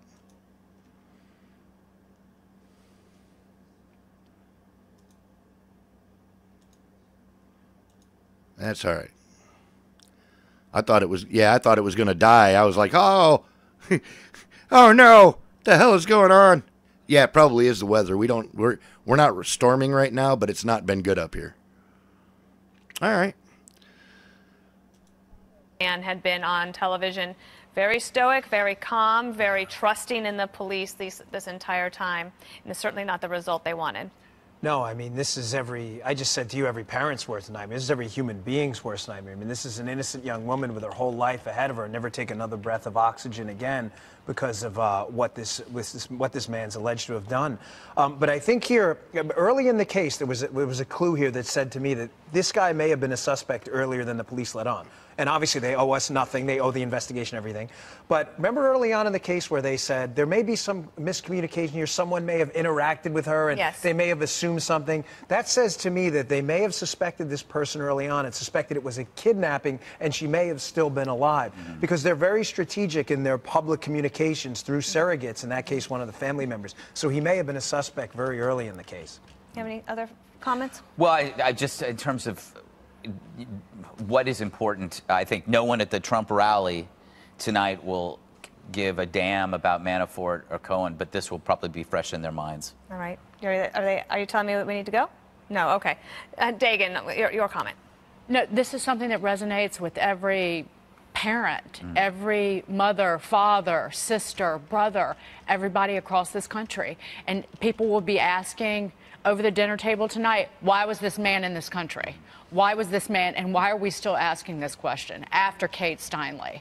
And with the rhetoric from the left of we need to get rid of ICE, Immigrations and Customs Enforcement, that we need to get rid of this critical law enforcement unit within the federal government. That's what people are going to be talking about, because rather than two bad white-collar criminals, quite frankly. I don't think that's right. I mean, we've had a major day of breaking news in terms of what I think are building blocks that are leading towards what I expect to be a tumultuous, stormy end of this month and beginning of September for the President of the United States. And I don't know how you can exceed that. You know, the horror that young woman went through in Iowa is not to be understated. But what we're seeing is it's becoming politicized, much like the Kate Steinle case was politicized. And I remember when people were so disappointed that a jury found that the man who was involved with her murder was not convicted of anything except, was he convicted of manslaughter maybe? I don't know. But he was not convicted of murder. I remember. And so what we're looking at, though, I think, is the politics of it. And the politics of it play in a way that I think you're going to see tonight. The president focused again on immigration. That was long stated. His theme going into the midterms is what he wants to focus on to stir up his base. And I imagine this will play too.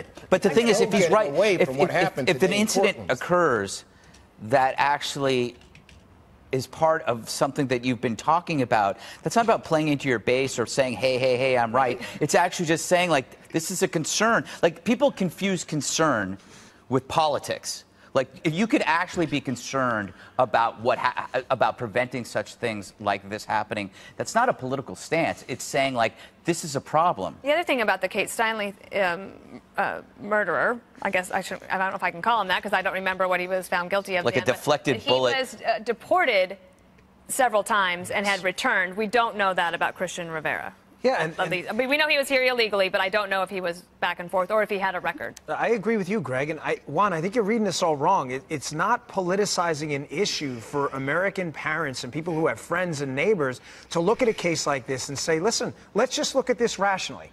Yes, not every person who enters the country illegally is going to go on to commit other crimes. Matter of fact, very few will. I concede that point. The bottom line is 100% should not have been here.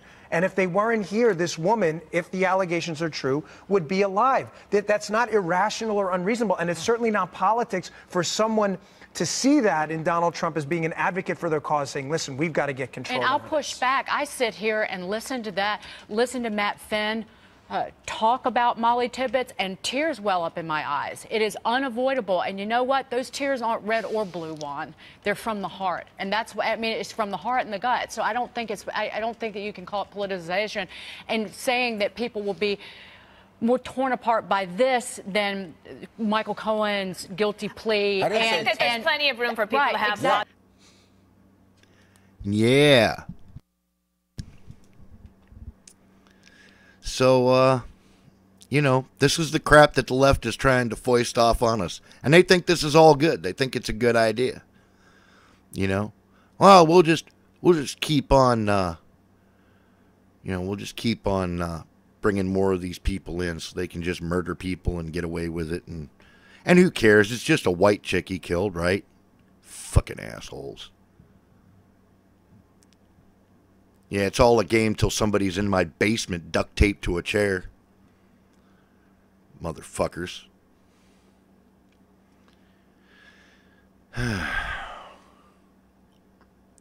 Alrighty. So let's move on to something that Donald Trump did awesome. Again. Now joins us live right now from Berlin. Mr. Ambassador, when the president sent you to Germany, this is one of the things he said you've got to get your head around and make happen, and you did. Congratulations. Well, look, it's really a credit to President Trump, who was very clear about this case. I had not heard about it when the president brought it up and made clear that he wanted this individual out of the United States. This has been somebody who was deported in 2004. Consecutive governments of the U.S., consecutive administrations have tried to remove him. It was a difficult task because this individual is not of German citizenry. He had his U.S. citizenship taken away, so he technically was without a country. He was stateless. So those became some complicated issues. But President Trump made it very clear he wanted to work through all of these issues, figure out a way, and the way that we presented to the German government was they had a moral obligation, not necessarily a legal one with this individual, but a moral obligation because he worked in the name of the then German government. And so the moral obligation on part of the Germans was received. And they said, yes, we recognize that. Let's work through these difficult issues. It took us a little while. But I also have to give credit to the new foreign minister in Germany, Heiko Maas, and the new Minister of Interior, Minister Seehofer, also was very instrumental. Both of these gentlemen wanted to work with President Trump and the administration to make it happen. Because in the past, in 1993, they found out who he was. In 2003, they strip him of his citizenship. And then Germany, Poland, and Ukraine were asked to take him, and they said no. So now you got them, you helped, along with President Trump, to get them to say yes. In the past, too, I understand Israel had a lot of people helping to hunt down Nazis for obvious reasons. Did they play a role in uncovering his identity? Look, I think several countries helped us really uncover the truth. This individual had lied to us. We had granted him a U.S. citizenship, but when we found out the truth, we took it away, and that's when we asked for him to be deported. The courts agreed. Again, in 2004, he was told that he had to get out of the country, but it's taken us a very long time. We've worked with a lot of different partners to find the truth about this individual. He did not give us the truth. He lied for several years. So we are glad to see him put on a plane yesterday. He arrived in Dusseldorf, Germany this morning. And it's a great day for the United States to have this individual out of our country. Yes, credit to you, Mr. Ambassador, and to the president. This guy, he was a prison guard where on one single day, November 3rd, 1943, approximately 6,000 Jewish children, women, and men were shot to death.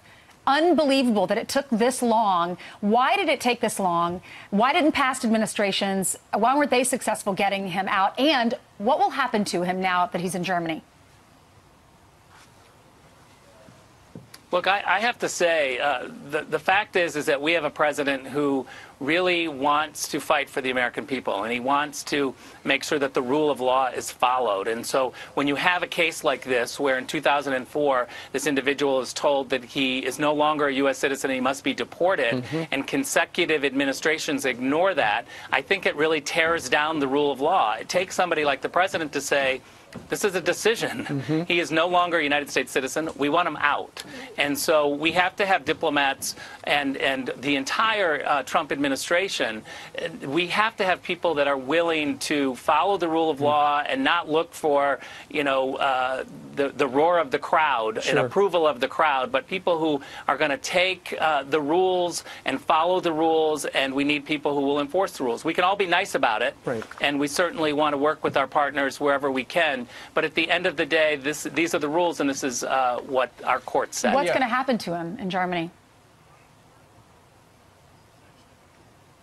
You know, Ainsley, it's a really difficult question, and one I think that has stumped previous administrations is to try to figure out what should be done with him. What I asked and what the White House really was pushing with the Germans is just to say, you have a moral obligation to take Mr. Pali back.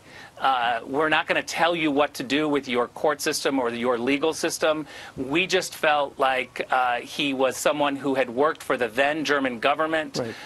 They had an obligation to take him back. They agreed with that moral argument. And so now it's really in the hands of the Germans to figure out what to do next. Unfortunately, it sounds like there's not enough evidence to charge him with wartime crimes, so it will be interesting to see how they do depose him. But, Mr. Ambassador, this was one of the two things at the top of your list when you went to Berlin from the president. Have you talked to the president yet in reaction to what has happened? I have not talked to the president yet. We've been working very hard. I'm sure I will very soon. But the fact is that the entire team at the White House, the entire team at the State Department, Secretary Pompeo has raised this issue. He has been aggressive about this issue. So we really had a team effort of everyone that's been focused on this. And I think the team is just really relieved after 3-4 months of constant work when we had an opening here. Again, though, I just have to say that we have great partners, and the new foreign minister in Germany, he saw something different in this case, and he wanted to look at it differently, and so we really appreciate that. And Minister Seehofer, who's the interior minister, who worked through a lot of the paperwork details. So we thank these partners very much. And lastly, real quick, Rick, do people of Germany care? Have they been writing about this? Are they curious about this, or is this just a sore point for them? No, look, these are difficult issues, but they absolutely care, and they see the moral argument. And we hear amazing support here in Germany. The media is very supportive. I would encourage people to go read the stories from the German media. This is a country that is facing the horrors of its history and working through these issues as much as they can. And this is one day that I think we join with them to say thank you very much for getting this individual out of the U.S. and into German soil. Well, thank you very much, Ambassador, for joining us live. We just booked you in the last hour. Thanks for coming on to talk about the breaking news.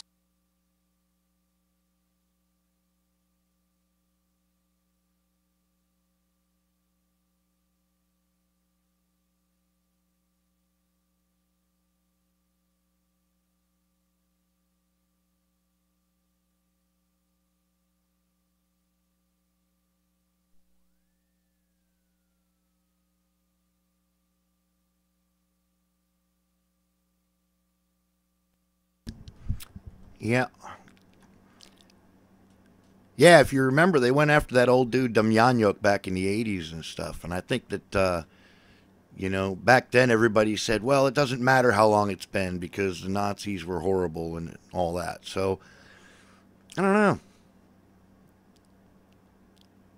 I have no love lost for actual Nazis. You know what I mean?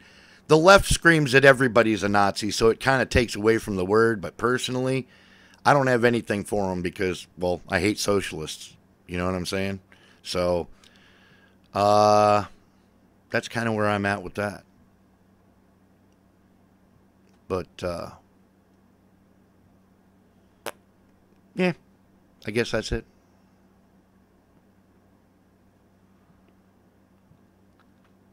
Yeah, right? There's no statute of limitations on war crimes. I know, right, Corey? All the people brought that shit in with Operation Paperclip and snuck all the Nazis into the story. Or, I mean, into the fucking country. And then,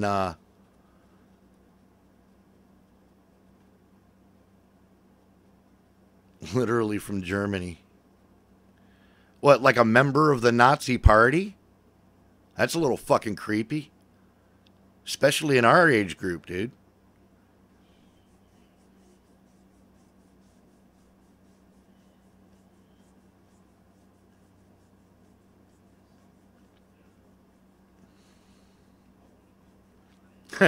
Yeah.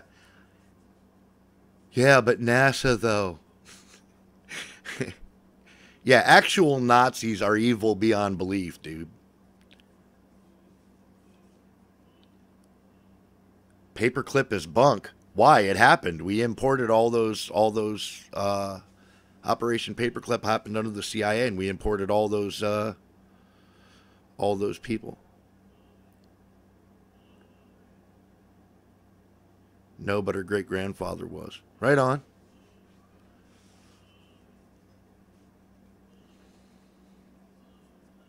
Yeah, Mengele, Jesus Christ. What a fucking monster that dude was.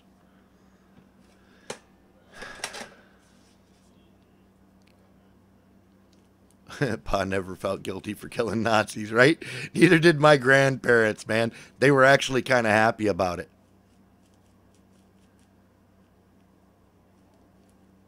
Yeah, it's true, but I don't like it. Oh, yeah, right.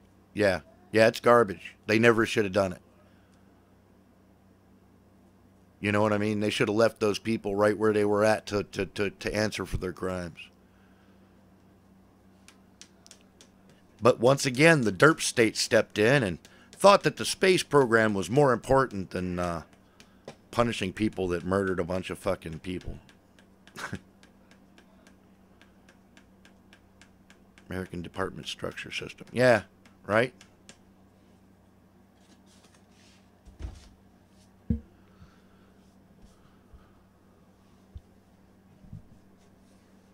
He was always looking for him. Right on. Hell yeah. Shot me some Nazis.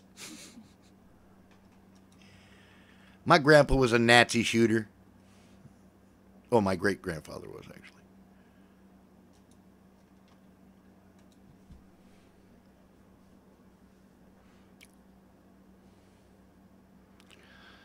Yeah.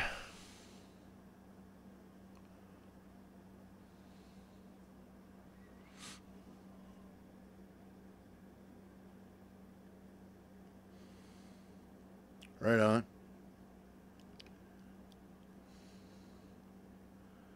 Tanya, we're going to start a movement. Get Tanya stickers. We're going to figure it out. I'm going to have to intervene and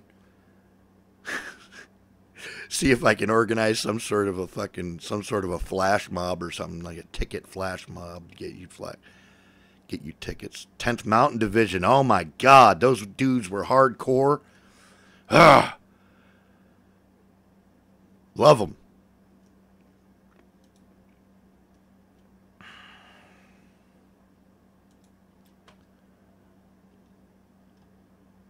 Tenth Mountain was a beast.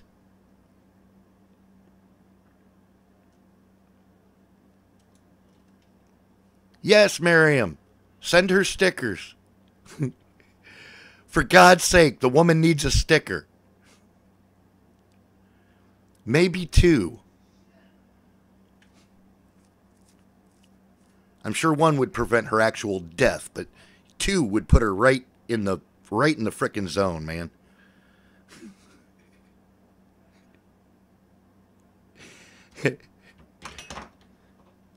I'd send you my stickers, but they're already stuck to my truck cap. And I'm not mailing my cap. It's just too heavy. It'd cost a bunch.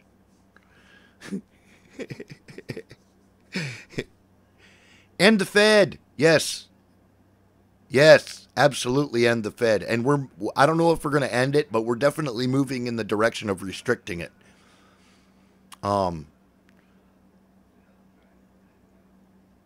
There's a bunch of stuff going on there. Send the truck. I'm not mailing my truck.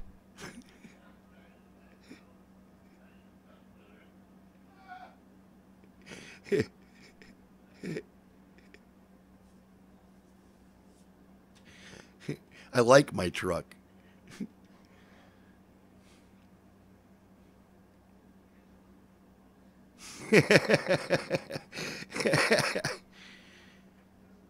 Mail myself in the truck. Yeah. I think it'd be cheaper just to, buy a plane ticket or something, but who knows?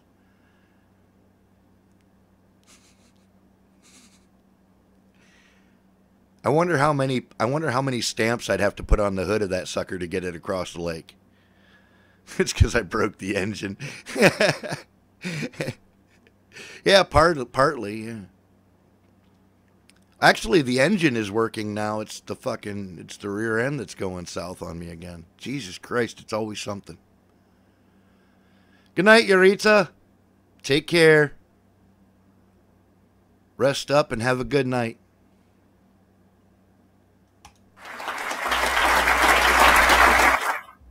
Thank you all very much. Thank you, Barbara, and to everyone for first inviting me and second for attending. So I'm going to try to do something very difficult this evening. I'm going to try to put the idea of the right to free speech in the broadest possible historical context.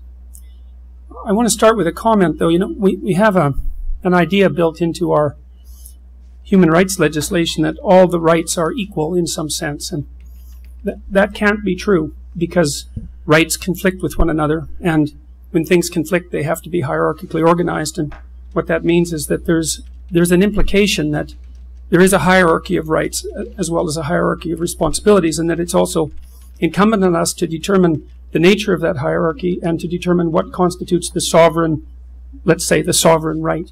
And I would say you might think of that as a modern conundrum that would only be of interest to countries that have formalized bills of rights, for example, but it's not a new problem. It's an extraordinarily old problem because there's no difference between determining the hierarchy of your rights and determining how to live together successfully. It is exactly the same problem. One's only articulated in a legal form, and the problem of how we should live together in the most productive possible manner, everything considered, is as old as mankind itself. In fact, I would say far older than that, because the same problem bedevils social animals way down the phylogenetic chain. And so this is an unbelievably archaic problem. Now, years ago, when I started thinking, I suppose, in earnest, I was trying to address what I later recognized as a postmodern problem. And the problem was, this was in the late 70s and early 80s when the Cold War was madly raging, because it peaked in 1962 and it peaked again in about 1984, thereabouts. And of course, at that time, people were very terrified about the potential outcome of the Cold War, and for very good reason. And I was very curious about this, like insanely curious about it. It was obsessing me. I couldn't understand two things. I couldn't understand why the world had divided itself into two opposing narratives, why that had happened at all, and also why these narratives were of such importance to people, apparently, that we were willing to arm ourselves far beyond the teeth and risk massive mutual annihilation to battle out the conflict between these two ways of looking at the world. And I was curious. I mean, the first question was, were these merely two ways of looking at the world? Now, because you might think, well, there's no shortage of ways to live in the world. That's a morally relativistic stance. And there's something to that, obviously, because people differ, and people differ in occupations, and they differ in outlook, and so forth. They differ in political beliefs. So there's obviously many ways that we can thrive in the world. And so some degree of flexibility with regards to what constitutes your fundamental axioms obviously is necessary. But there's a deeper question, and this is a very deep question. I actually think it's the question at the bottom of the postmodern conundrum, which is whether or not there are any reliable meta-narratives, let's say, overarching narratives that can unite people in some fundamental way. And so I was curious, were these just two arbitrary ways of looking at the world, both potentially equally valid? And were we battling that out because we didn't know and there was no other way to battle it out? Or was there something deeper at stake? Was it possible that one or the other system was correct in some deep manner?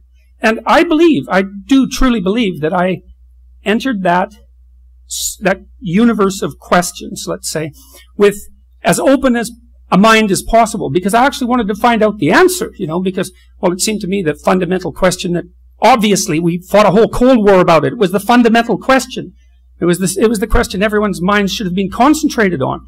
And so I started to study deeply this particular question. The first question was, well, what were beliefs made out of? Like, what exactly is it? What are we talking about when we talk about a belief? What does it mean that you have beliefs? Well, how are beliefs structured? So that was a psychological question rather than a political or economic question. And that took me a long time to figure out, because I didn't know if the fundamental question was going to be sociological or political or economic or psychological. And it turned out to be psychological, or perhaps it turned out to be spiritual. That's another way of thinking about it. And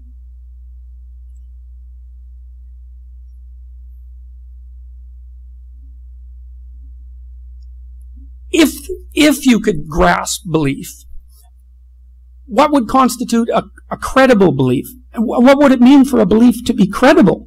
And I can give you a hint about that. I learned this from Jean Piaget, the developmental psychologist, brilliant theorist, a genuine genius. He was interested in how children organized games. And he thought of games, the organization of games by children, as the precursor to adult interaction. And he made some very interesting observations about games, especially pretend games, which are quite sophisticated, because children will get together and play pretend games. And what they'll do is they act out a simulation of the world. Maybe they play house. They all get together and they cast each other in different roles.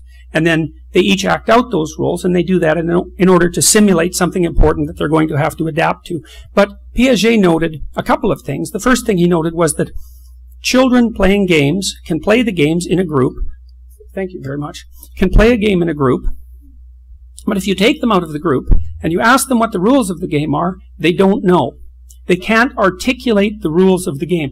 Yet, when you put them together in the group, they can play the game. And I thought, oh, that's just like adults. You see, because we wouldn't need a psychology otherwise, right? Because we'd all be transparent to ourselves already. So what that means is when we all get together and play a game like the one that we're playing in this room, for example, we all can play the game when we're together. But if we brought us out and said, well, what are the rules? We wouldn't be able to articulate them. And then I thought, well, that means that those rules evolved in a real sense, like they evolved in a behavioral competition. Then I thought, well, that's a lot like what's happening with animals. So if you look at how a chimpanzee troop is organized, or a wolf pack, any social animal for that matter, going way down the phylogenetic chain, they have to interact with one another in a manner that sustains the group, because otherwise they all die, obviously, and that sustains the individuals within the group and offers the individuals some scope of action. And so there's a set of implicit constraints on the manner in which creatures interact, or they don't live. And Piaget also came to the same conclusion with regards to children's games. And this is where he made a distinction that's so crucial, because Piaget was actually interested in bridging the gap between science and religion. That was his fundamental motivation, although very few people know that. And he was interested in bridging the gap between science and ethics. And he was interested in how ethics evolved as a concept, and then as a practically applicable, as something that was practically applicable. And he made some very interesting comments about games. And he said, well, look, what constitutes a good game? Well, one rule is everybody plays voluntarily. That's a really good game. And then he made another claim, which was quite cool, which was, imagine that you had a game A and game B, and they were competing against a target. And in game B, people were being forced to play, and in game A, people were playing voluntarily. And then you track their track record with regards to competitive advantage over time. The game that people were playing voluntarily would win because the people who were playing wouldn't have to waste any effort in enforcement cost. I thought, oh God, that's so smart. It's so smart because you can see the idea of the emergence of an ethic there, eh?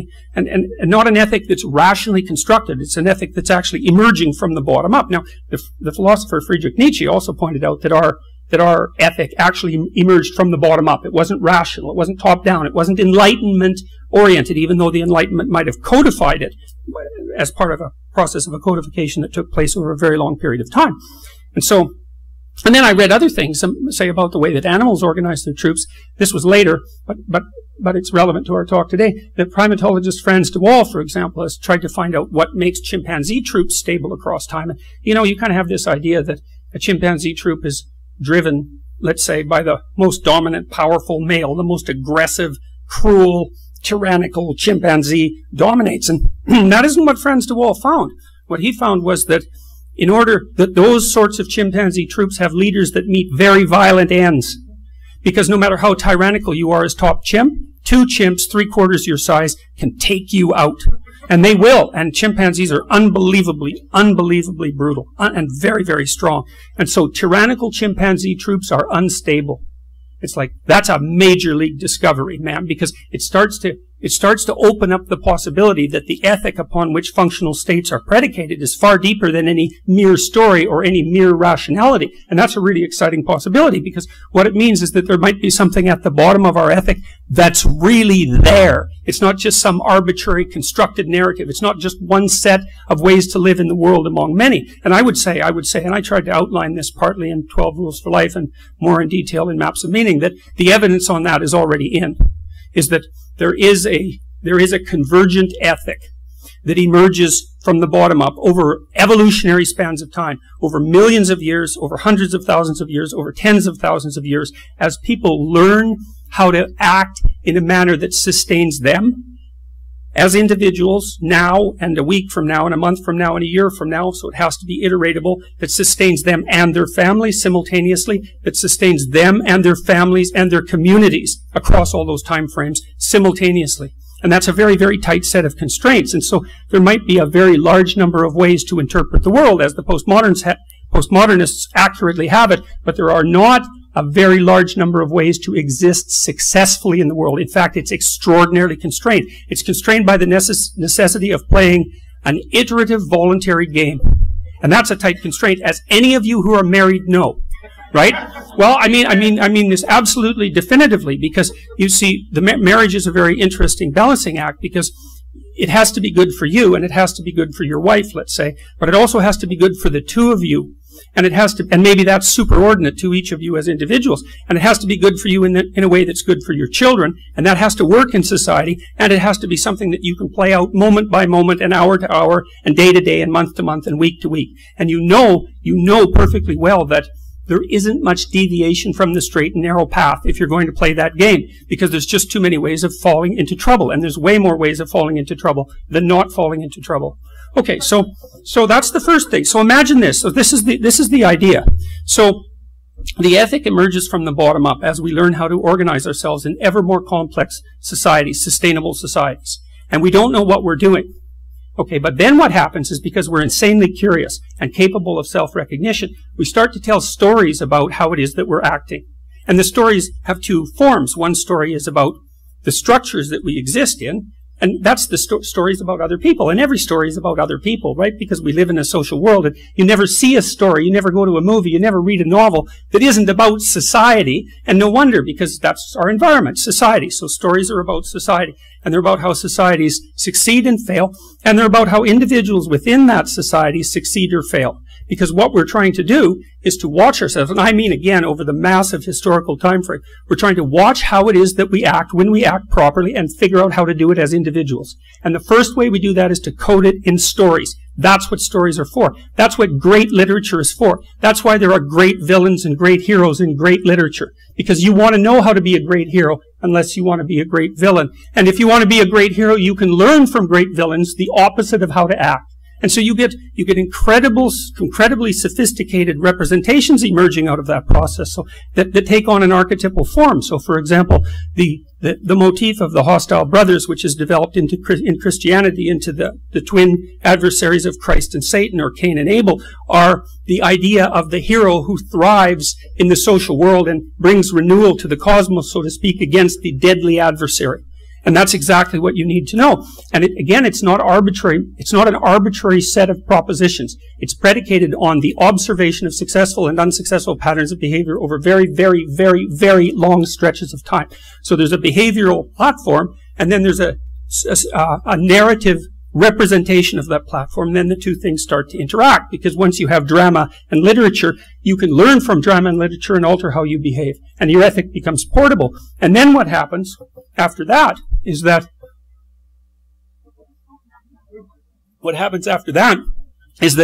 thinkers who now have both the behavioral strata and the representational strata in front of them, right?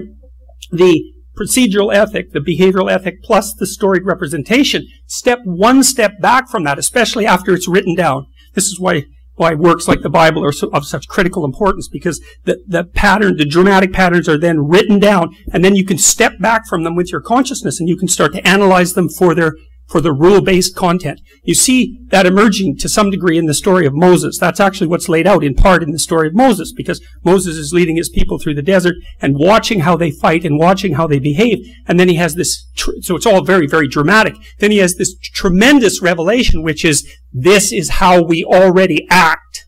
Right? And so what happens is the rules are codified on the basis of the observation of the patterns that are already extant, that are functional.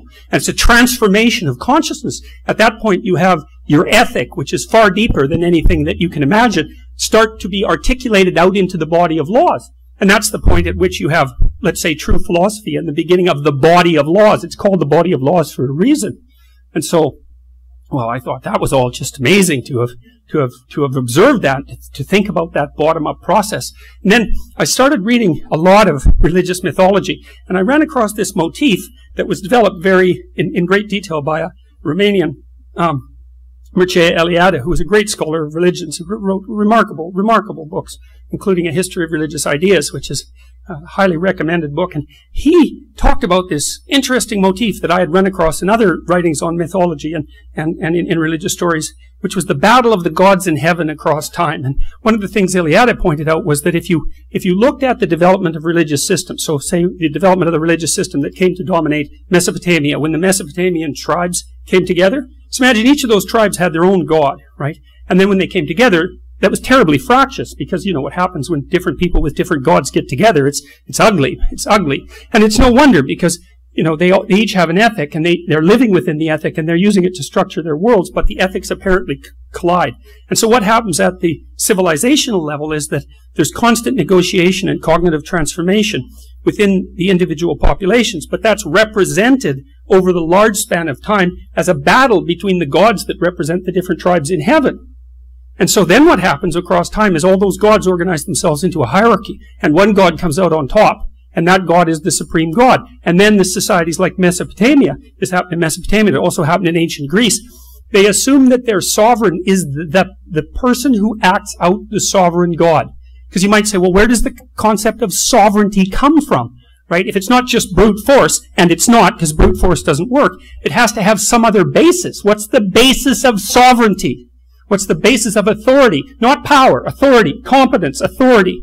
Right? Well, how is that played out? It's played out by the battle between ethics, systems of ethics that are represented in religious language across vast epochs of time. And then the societies of gods, let's say, organize themselves into a hierarchy, and they have a god at the top. And that's actually laid right out in the Enuma Elish, for example, which is the oldest creation story that we have, and out of which it's derived from the same, what would you say, cultural substrate as the stories in Genesis, for example, although it represents a variant. The Mesopotamians had all their gods aggregate themselves together because they were threatened by the unknown. That's what happens in the Mesopotamian creation myth. The unknown gives rise to the gods. They become very fractious and compete, and then the unknown decides to destroy them again, like God destroying Noah's people in the flood. It's the same basic idea. There's an idea there, and the idea is that we emerge out of the unknown, And we're always threatened by it, not only as individuals, but as a group. And that means that we need to figure out what it is that should guide us in order to continually confront the unknown and prevail. And so what happens in Mesopotamia is the gods all get together in a congress, and they elect a new god. And he's a new kind of god. His name is Marduk, by the way. He has eyes all the way around his head. And so he pays attention. That's not the same as thinking. It's a different thing, attention. It's the same thing the Egyptians represented and worshipped with the Eye of Horus. The idea that what you should do if you want to survive in this world, if you want to play a voluntary game that everybody can participate in, your bloody eyes better be open, because they're the things that will save you, and that's attention. And the other thing that Marduk did, he spoke magic words. And so when he spoke, the night sky would appear, the day sky would appear. And so the Mesopotamians figured out in their great religious story that the fundamental sovereign God was he who pays attention and speaks the truth. And that's something. That's something. That's not something you punish people for. Right? Because there's this is the deepest idea of mankind. It's developed in detail in Genesis, in the Old Testament. It's the fundamental idea of Genesis, that God uses the Logos, the Word of God, to cast potential, which we all face. That's what we face, potential, right? You know that. You know that. The future is unstructured. You have a potential within you that can meet that, and there's a potential that characterizes the future. You meet it with eyes open and with truthful speech. And that's what happens in Genesis, because God uses the Logos, which is truthful speech, to cast the pre-cosmogonic potential into habitable order. And then he says it's good. And now there's a hint there, right? Because you think, well, is habitable order good? Because life is very difficult. And it's a real question whether or not the order that we inhabit is good. And the hypothesis in the Old Testament is that if truthful speech gives rise to the order, then that order will be good. And that's really something, man. Like, that's really something to apprehend. It's a fundamental theological presupposition that the way that you take the potential upon which the cosmos is predicated and cast it into the order that allows everyone to thrive is by using truthful speech.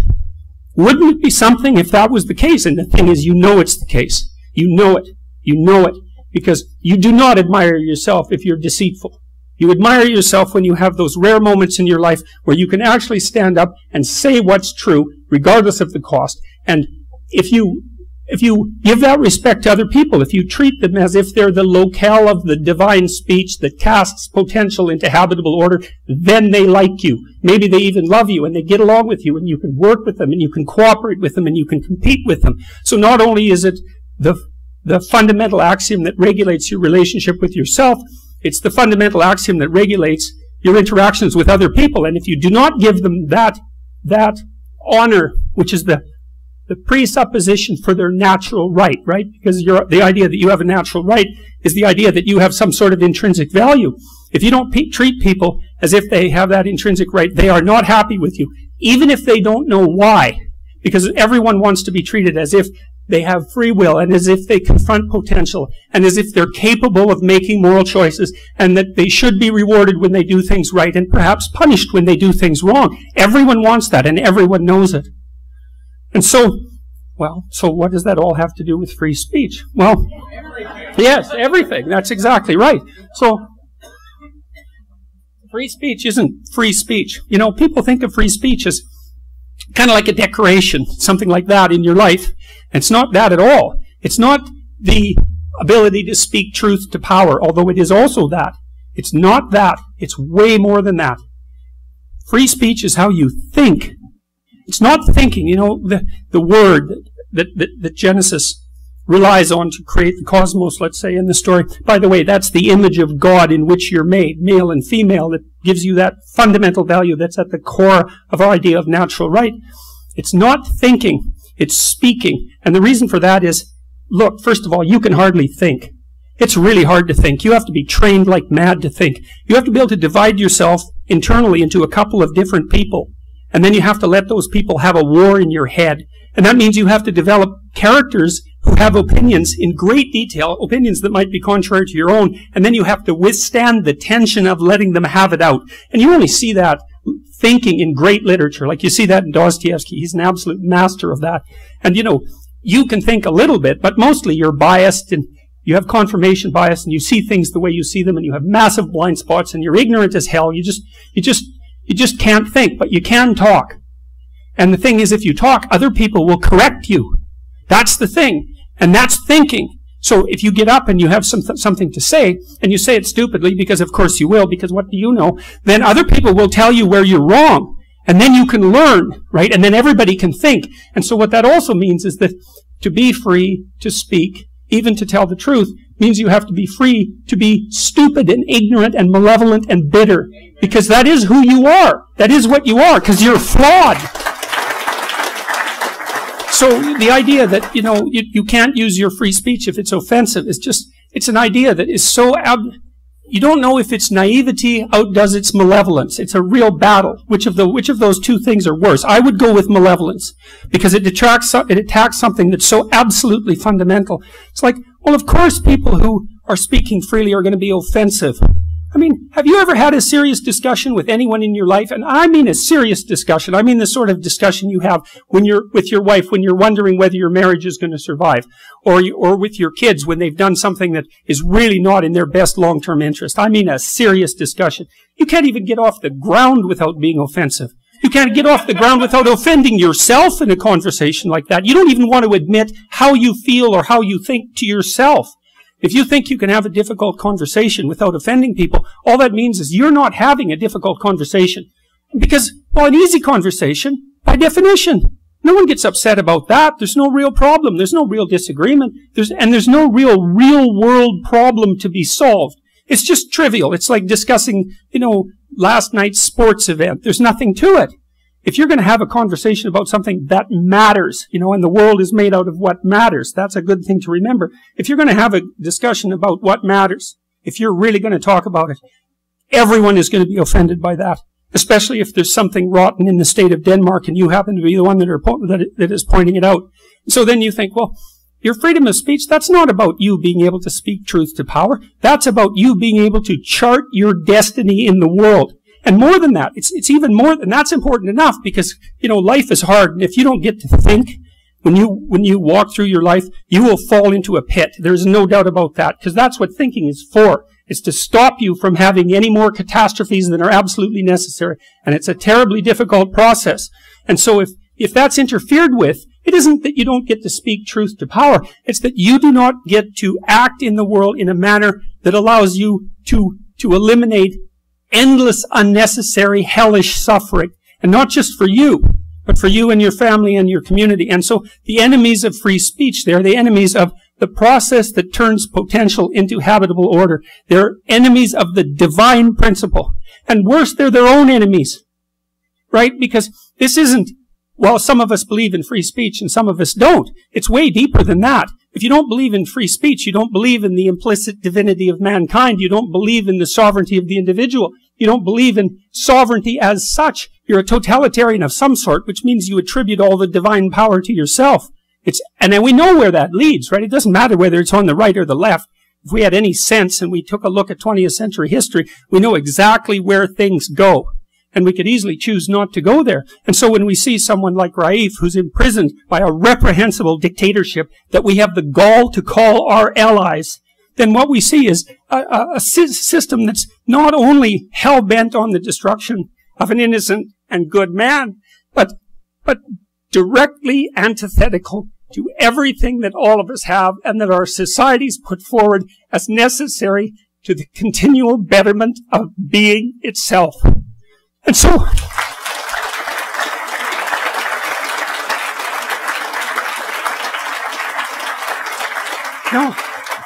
and I've been so absolutely appalled by the Western world's weak-kneed response to the attacks of totalitarians upon our freedom of speech.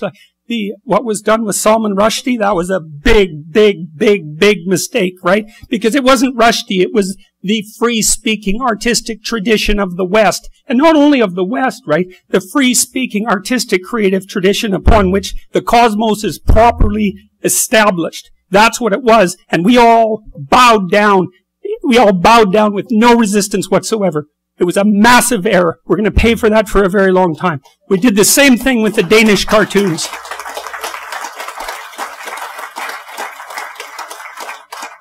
And you don't want to think about these sorts of things as happening far away. Nothing happens far away. When it happens somewhere else, it's happening right here too. And that's why we're all here today, because we recognize that at least on some level. And we have to stop, we need to stop being so naive about our, let's say, our moral relativism. We need to take a look at history and biology in a very, very fundamental way. And we need to really understand what our culture and genuine cultures everywhere are predicated on. And that is the idea that the sovereign voice of the individual is the power that casts potential into habitable being and restructures tyrannical order when it needs to be restructured. Right? And that's what each of us are. That's the divine presence in each of us. And I do believe that there is no more fundamental truth than that. I don't believe that you can dig down underneath that. I think that's bedrock. That's the foundation stone of the house. That's the cornerstone of the house. And it requires everyone to courageously confront the tyranny that's them and the unknown that surrounds them, and to work for their own benefit and for the benefit of their families and for the benefit of their communities, and to do everything they can to benefit the world and to live with true speech as the highest value. That's how we sort out the world. And we could sort it out, we are sorting it out at a very rapid rate, and we could do that much, much more effectively. I do believe that it's incumbent on us to understand the absolutely fundamental role that these processes take. I know we're here today because we all have at least an intimation of that, right? We know that there's something about free speech that's so central that we cannot allow attacks on it to go unchallenged no matter where they occur. But it's very useful to have it articulated and to know that this is bedrock, right? And it's not something arbitrary, and it's not a mere game that we're only playing in the West. None of that. It's the most fundamental truth that the human race has ever discovered. And we lose it at our absolute peril. And it's not death, it's worse than that, the peril. Because there are worse things than death. And the worst thing than death is hell. And we saw plenty of that in the 20th century. And when we let freedom of speech go, that's where we're headed. And unless we want to go there, then we should stop aiming for it.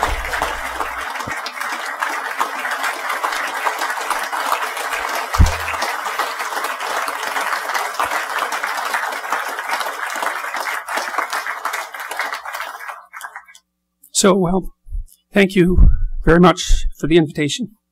Good night.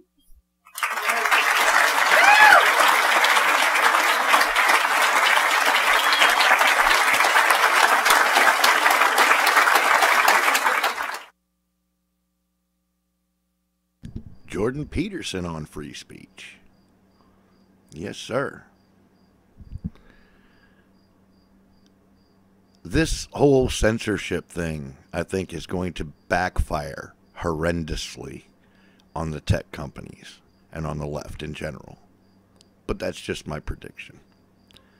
I could be wrong, but who knows?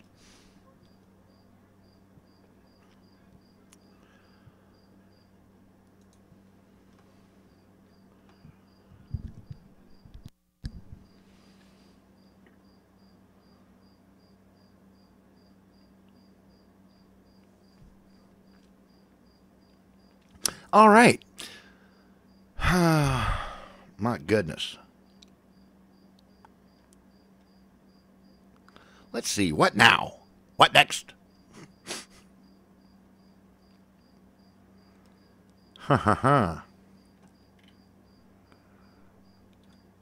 me see what we got going over here. Oh, looky there.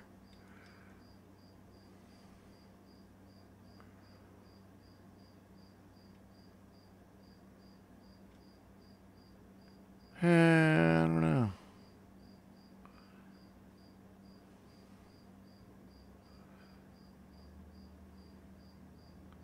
Uh-oh, here we go. The communist social credit score is now coming to Facebook. Under a different name, of course.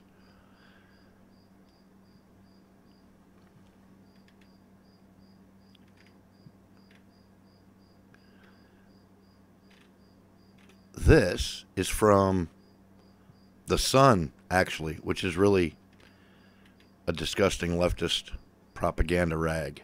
But they're telling on themselves. Facebook is now rating users based on how trustworthy it thinks they are. Users receive a score on a scale of 0 to 1 that determines if they have a good or bad reputation, but it's completely hidden. The rating system was revealed in a report by the Washington Post and later confirmed by Facebook to The Sun, which says it's in place to help identify malicious actors. Facebook tracks your behavior across its site and uses that info to assign you a rating. Tessa Lyons, who heads up Facebook's fight against fake news, said one of the signals we use is how people interact with articles.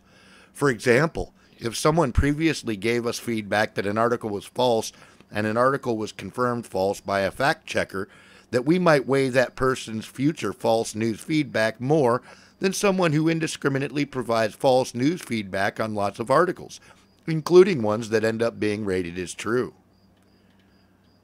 Earlier this year, Facebook admitted it was rolling out trust ratings for media outlets. This involved ranking news websites on the quality of the news that they were reporting. This rating would be then used to decide which posts would be promoted higher in the news feeds. User ratings are employed in a similar way, helping Facebook make judgments about the quality of their post reports. According to Lyons, a user's rating isn't meant to be an absolute indicator of a person's credibility. Instead, it's a measurement of working out how risky a user's actions might be. A Facebook spokesperson told The Sun, "The idea that we have a centralized reputation score for people that use Facebook is just plain wrong, and the headline in the Washington Post is misleading, except that's what they're doing. What we're actually doing, we developed a process to protect against people indiscriminately flagging news as fake and attempting to game the system." Really? Because that's what you've been doing and you're afraid that we're going to start doing it back to you? Like I suggest all my friends do with our homework assignments? Flagging CNN as fake news? Huh? How about that? Is that what you're worried about? You leftist freaks? The reason we do this is to make sure that our fight against misinformation is as effective as possible. Online commentators are already comparing the system to China's creepy social credit system. You think? That's what it is. The Chinese government analyzes users' social media habits and online shopping purchases, assigning a citizen score. Jaywalking or skipping train fares can result in you getting a low score. The score is then used to determine whether people can have loans or even travel on public transport. Some citizens with very low ratings become blacklisted, making it impossible to book a plane flight, rent or buy property, or stay in a hotel. The system is currently being piloted but will become mandatory in China by 2020. Facebook's own rating system is the latest drive in its bid to tackle fake news, a growing problem for the social network. Yeah, 'cause CNN's still on there, you stinking leftist cocksmokers! The site, which sees 2.3 billion users log on every single month, has become a hotbed for falsified news coverage. Like CNN, you goddamn leftist cocksmokers! Earlier this year, billionaire fakebook Mark Zuckerberg vowed to fight fake news. Yeah, by letting the fakest of the fake remain on and kicking off everybody else who tells the truth. The world feels anxious and divided, and Facebook has a lot of work to do. No, you don't. We don't want you deciding shit. You don't get to decide, you motherfucker. Facebook has admitted that the site has been the subject of political fakery campaigns from Russia. Yeah, like CNN and Hillary Clinton, who is in bed with the Russians, and buying Russian information to take down a sitting American president. You mean those Russians? You lying pricks? After initially denying any complacency on its part, the social network admitted more than 126 million U.S. users had viewed some form of Russian propaganda. Yeah, like CNN, you motherfuckers. And the Chi-Coms. Huh? How about that? Are those the Russians? The ones that Hillary was in bed with? Is that what you're talking about? It's got to be. Because there ain't no other Russians. A congressional hearing followed with Facebook, Twitter, and Google in the dock. And Facebook's been grappling with the problem ever since. Speaking in January, Samid Chakrabarti, I can't pronounce his name, I'll never get it right, who heads up civic engagement at Facebook, said, even a handful of deliberately misleading stories can have dangerous consequences. Yeah, we know. We got to listen to frickin' CNN's fake ass all the time on there. CNN, MSNBC, and quite frankly, the rag that I'm reading from, The Sun. Even a handful of deliberately misleading stories can have dangerous consequences, so we're committed to this issue of transparency because it goes beyond Russia. Yeah, all the way to the Chi-Coms, and you motherfuckers trying to censor people.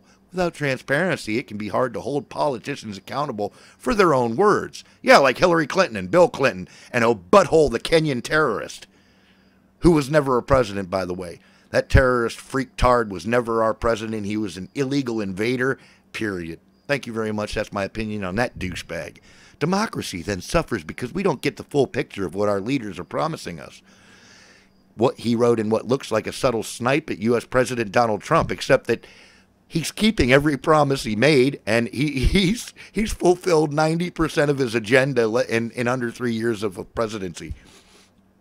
This is even a more pernicious problem than foreign interference. Is it really? Is it really more pernicious than foreign interference? Is that...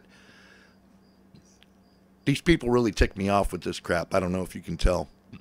It's a little hard to read because I have to rant in between lines. But we hope by setting the new bar for transparency, we can tackle both of these challenges simultaneously. Chakrabarty said that the misinformation campaigns targeting Facebook users are professionalized and constantly try to game the system. Really?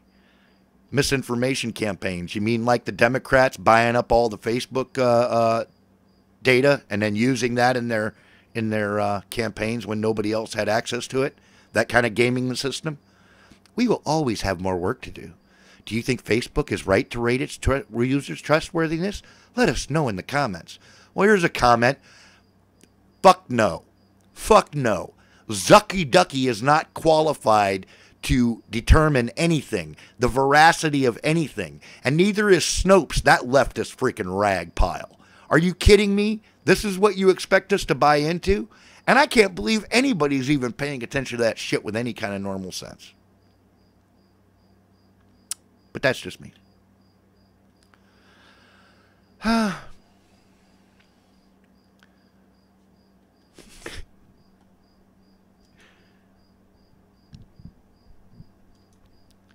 What's your prediction? I predict this is only temporary. That's my prediction. I predict this shit's all going to backfire on them, and they're going to end up with a big pile of dung in their laps, and then it's going to have their name on it where they wrote it. And they're going to go, oh, we don't like this. And we're going to be like, well, that's the pile of dung you created, you piece of crap. Now deal with it.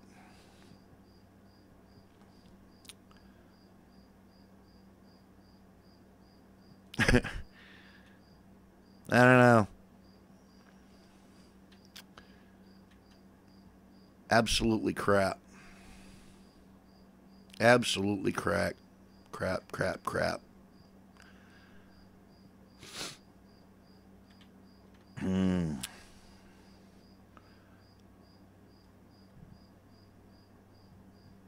Meantime, up by our friend Dallas Baldy's, this is going on.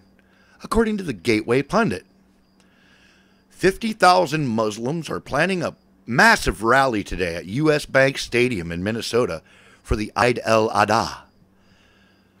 The crowd was chanting Allahu Akbar as they entered the building. Oddly, nothing.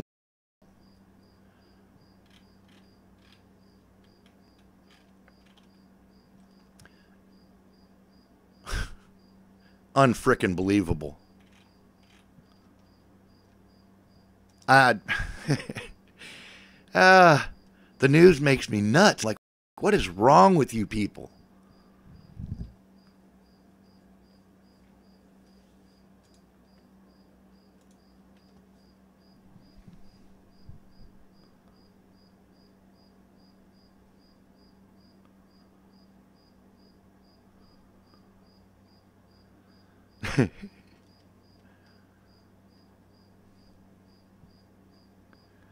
Holy crap. I must be way behind. You should listen to NPR. No, I'm good, man. I see, and that's the other thing. I have to read it because if I like played it on a radio or something, I might smash it. At least, you know, this way I gotta. I don't know. This ain't good either because it's on my computer. If I flip out, I'm going to mash my computer screen. Maybe I should just get a cheap radio. Listen to NPR. At least that way, if I smashed it, it's only going to cost me a few bucks. Unbelievable.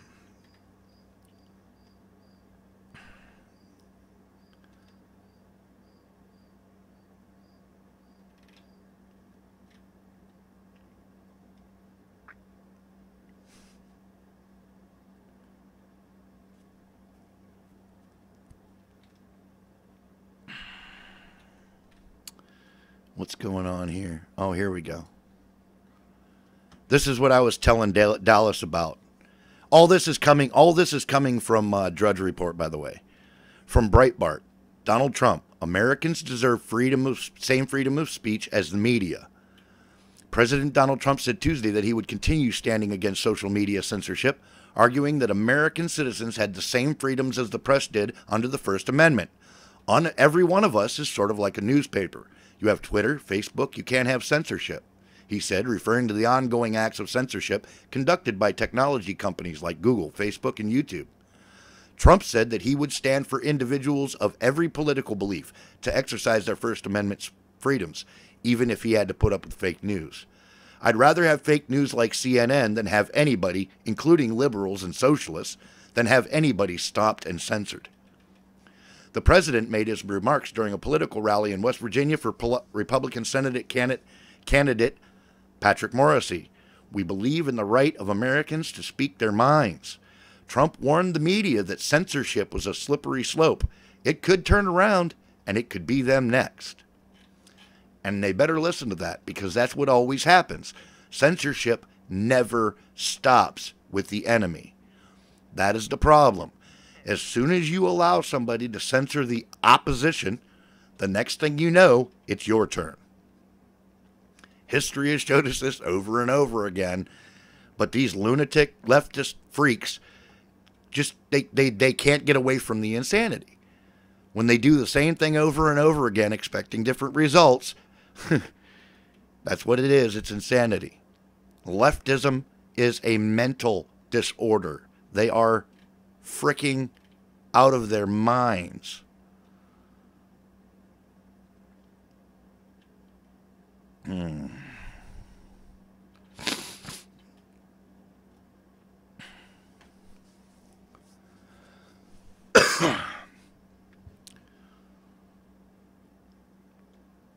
All right.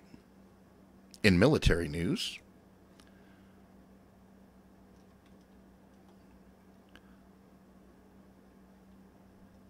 from Task and Purpose, Army Special Operations pilot killed in Iraq.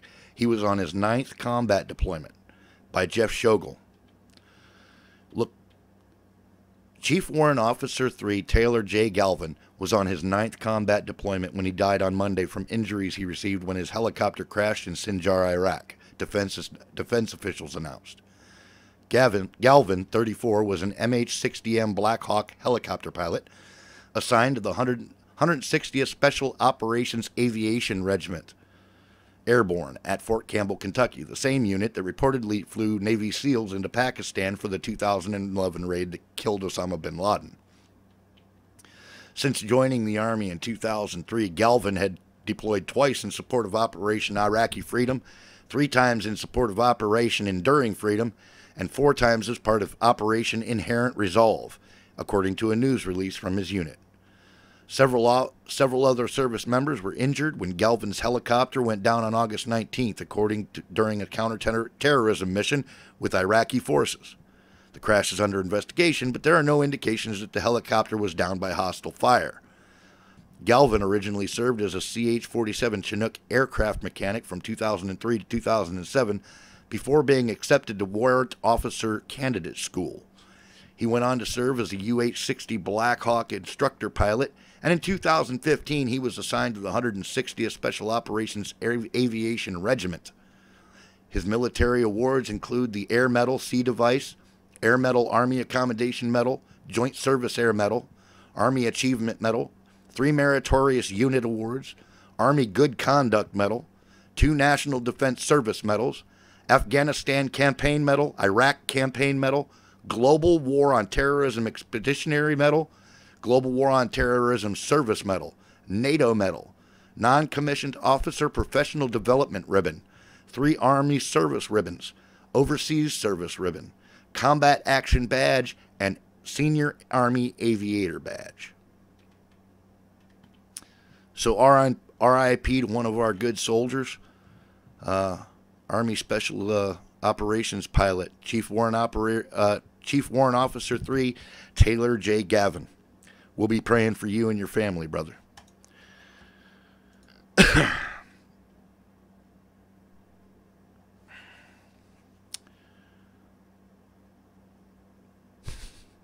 Don't got time for no leftist bullshit. Know what I'm saying?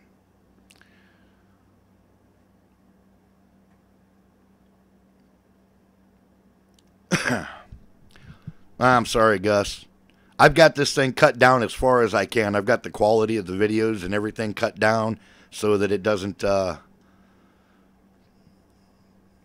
R.I.P. Officer Galvin for sure, man.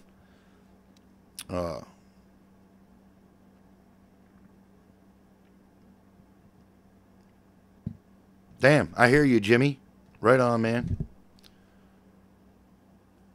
Shit, you did enough, man. All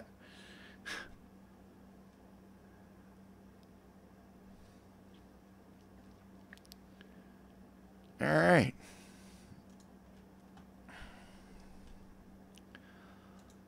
In some lighter military news, from CNSnews.com, Marines menu has been modified to combat chubby leathernecks' desire for fattening food. By Craig Bannister. In order to trim their ranks, the Marine Corps has recruited a sports dietitian to change service members' dining options and decisions.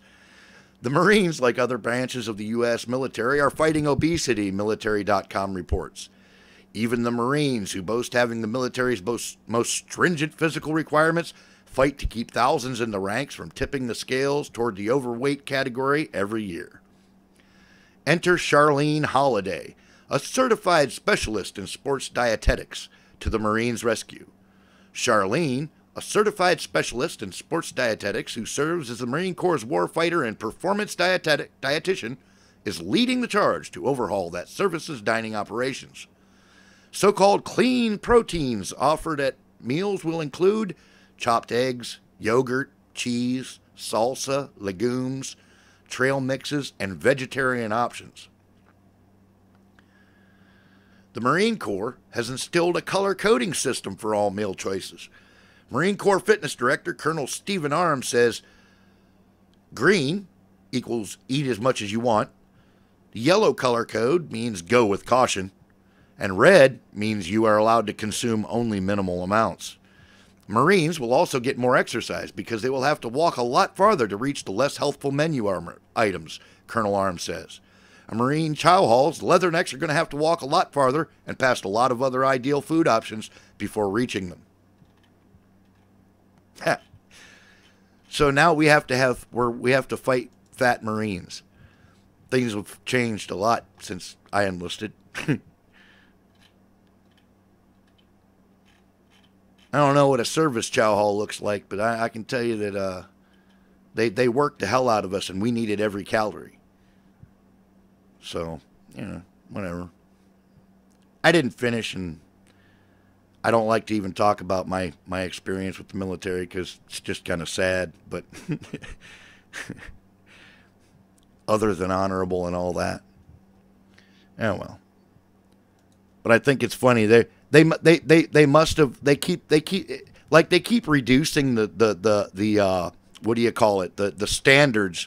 They keep bringing the standards down so they can put chicks in and trannies and whoever the frick else, and they well, you tried. Right? Thanks, Raul. I got you, man. No, what it is they've been lowering the bar for performance for so long, man, that now they're not even using the calories that they've been eating. The reason Marines were always allowed to eat whatever they want is because they worked the piss out of them. What's up, D-Tires? You got audio. Right on, man. You know, they worked the piss out of the Marine Corps. Those boys, they needed every single calorie and every gram of fat they could get. You know, and now they're like they're waiving drug convictions. Are you kidding me? Holy shit. Anyway.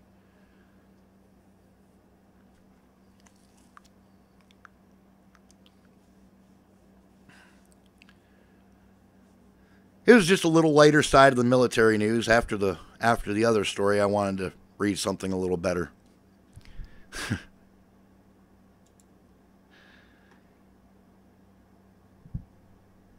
And then all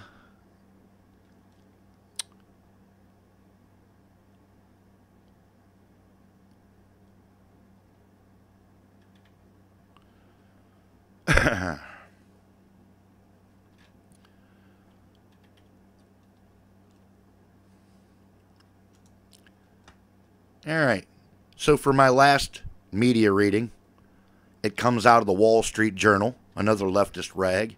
I don't want to be accused of being too partisan.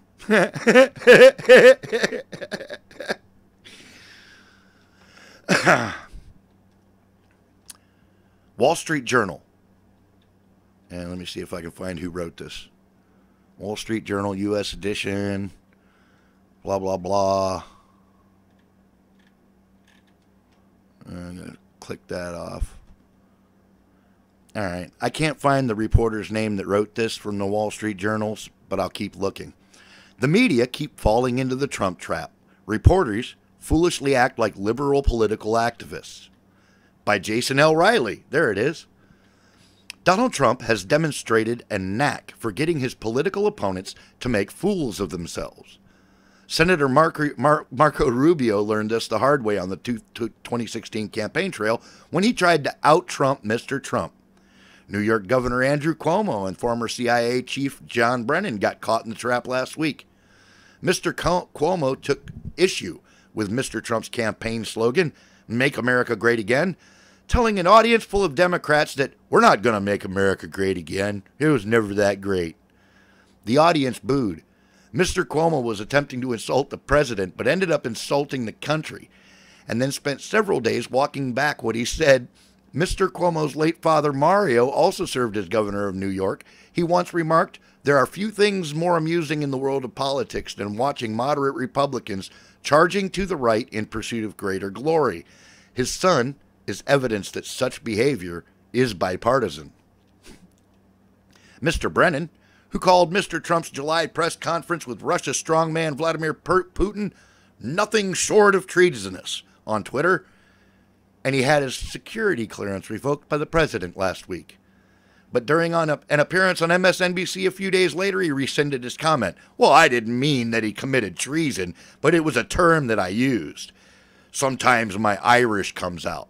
Well, I'm Irish, and I've never accused Mr. Trump of treason, so I don't see how that follows. Mr. Trump's statements after the meeting with Putin were roundly criticized by Democrats and Republicans alike, and Mr. Brennan was free to add his voice. But a former top intelligence officer who wants to decry the president's reckless behavior on cable news and social media might want to be more mindful of his own behavior. Likewise, the political press has decided that its job isn't merely to inform the public, but also to take down the current White House, even if such efforts cost journalism what little credibility it has left. Last Thursday, hundreds of newspapers nationwide simultaneously published articles attacking Mr. Trump in the guise of promoting a free press. The president regularly accuses news outlets of biased coverage.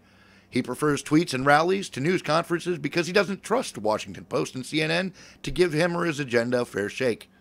Mr. Trump's base compromises tens of millions of voters convinced that the media is as eager as the Democratic Party to run their guy out of office.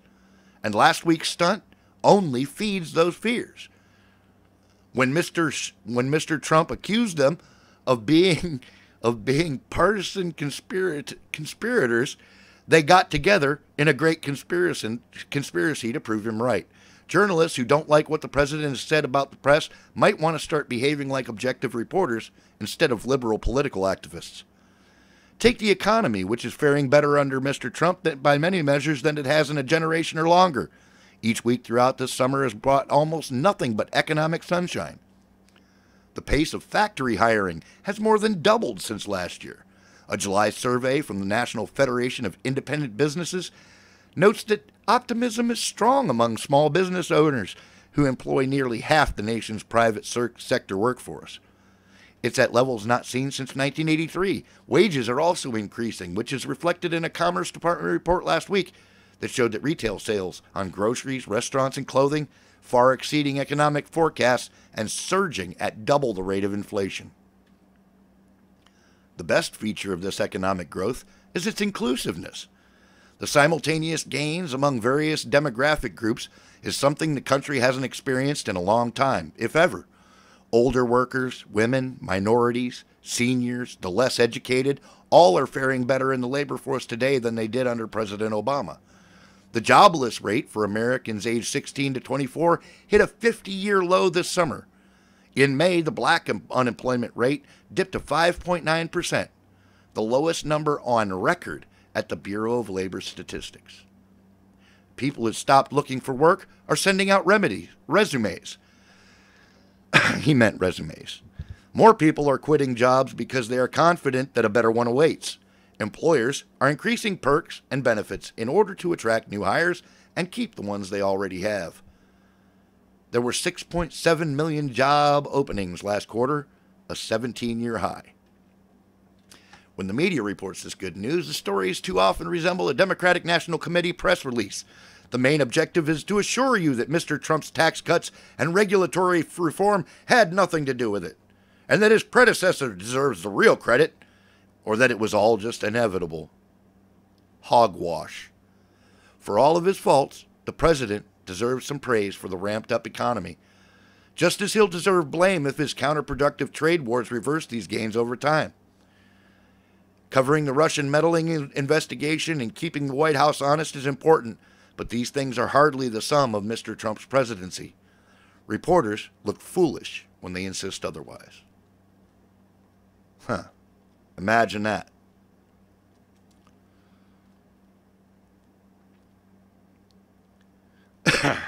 Since y'all said you like to hear me read, I decided I'm going to do some Drudge Report stories every night, too. Oh, Cuomo is such a fucktard, man. The guy is like, I'm loving the story time with Sick Pat. Right on, man. It's terrible, man. These reporters can't write. Half their words are misspelled, and they use the wrong words and stuff. No wonder they act stupid, because they are stupid. They can't even speak the language that is their frickin' job. I should do audiobooks. Pat News. And now for Pat News. My reading would be a lot better if they'd stop putting the wrong fucking words in and stuff, man. It's like, use the right... It's English, motherfucker. Do you speak it? It's supposed to be your job. You're like English majors and shit.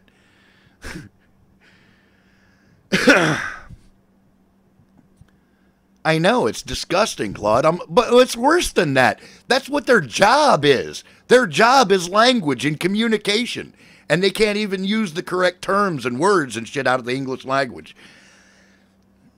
They're retards. Well, welcome to Redneck News. Whoop. Another Flash player. Right on. Cool beans, Phoebe. I'm glad to hear that. The dollar is strengthening. You're right. And now it also has, it's coming up for, it's going to be set to either a silver or a gold standard, or both. So they may actually tie silver and gold together so they don't keep. Well, look, Yaritza, I like in a what do you call it? In a relaxed setting. I'm not a language Nazi. But these guys are supposed to be doing this for their living. This is what they do for their money. Well, it's going beyond a silver gold standard. I think they're tying silver and gold together so that they don't run so that the values don't run apart. You know what I mean? So that they go up and down together, and that they fix both of them to the value of the dollar. House Resolution 5404 already suggested that the gold value be assigned to the dollar, and Trump was talking about. Come on. I'm a professional proofer. Yeah, that should irritate the hell out of you, Claude. If you're a proofreader, man, the mediocre ass journalists that they have today just really make me sad. And then we're supposed to trust them to make decisions. They can't even speak the language that's their profession. It's fucking retarded. You know? But in a relaxed setting, I'm not a language Nazi. You know what I'm saying? I'm saying that if you're supposed to be the language people, then you ought to be able to frickin' do that accurately. You know, I don't know. Maybe call me crazy. Call me crazy. I don't know. They talk like they've never been to school. Were they just walking past the school when they were in school? They just walked by on their way to the crack house, or I don't know. Read English legalese. Yeah, I spent a lot of time in a law library, and it'll make you nuts trying to understand what they really mean. Doesn't make you sad. It makes me furious. Yeah, I understand it, man. Silver dollar in my pocket, value $15. That's right, man. About $15 an ounce is about right. The circulated ones are best because then you just judge their value by the weight. You get a high-paying job with a 5th grade education. I know, right? It's disgusting, dude. People making hundreds of thousands of dollars a year and can't even put into print what they're supposed to be able to, know about. They're supposed to be the experts. In a casual chat, right? Yeah, in a chat room or in a conversation with friends or whatever. That's fine. I don't expect anybody to be, what do you call it? Language perfect, But these are supposed to. I'm in the wrong profession. I think we all are, Claude. we need to dumb ourselves down, forget to spell some words, and then go get a job as a journalist. For fuck's sake.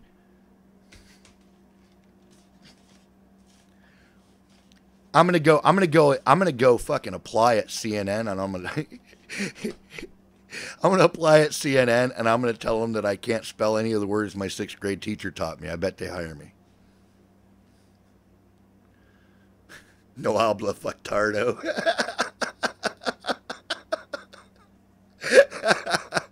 Exactly, man. I don't speak stupid.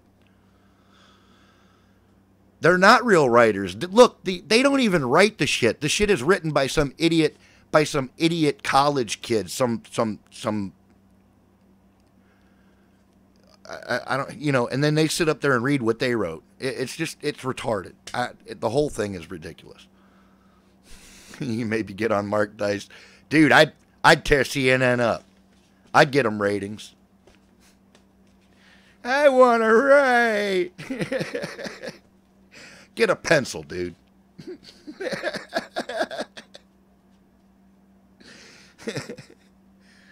Yeah, the interns, they write the shit.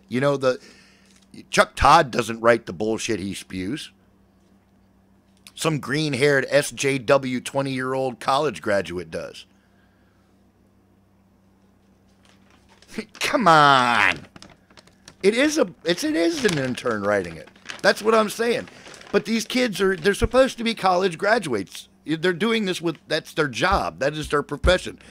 They can't even be professional about the words that make up their profession. It's just ridiculous. They have rooms of people writing stuff up. Yeah, I know. Yeah. It's not them. And people think that they're actually writing these stories, which is really ridiculous. I was like, do you really think that Wolf Blitzer, this freaktard, You really think Wolf Blitzer writes deeply impactful story? I don't think so. I don't think that guy can get past his afternoon drinks without a little assistance. You know? His afternoon martinis need help. I don't know. They all disgust me. It's a little sad.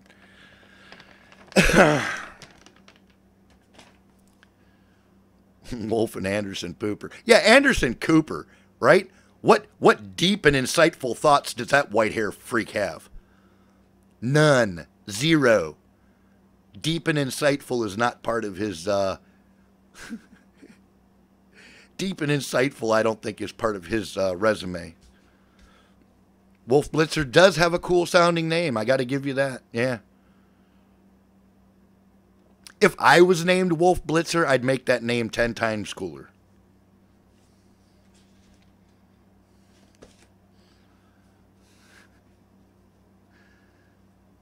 I regularly offend CNN chatters. Right on, man. I support that.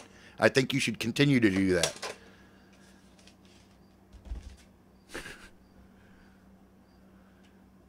Almost as cool as the man, famed World War II historian Harry Balzer. Yeah. Yeah.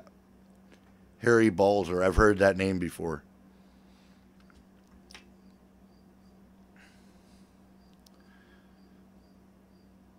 Anderson loves the pooper. Werewolf Blitzer.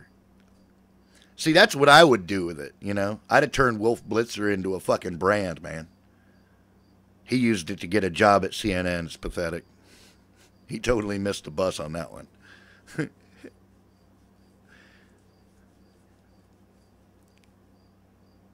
Panic buying. 5, 4, 3, 2.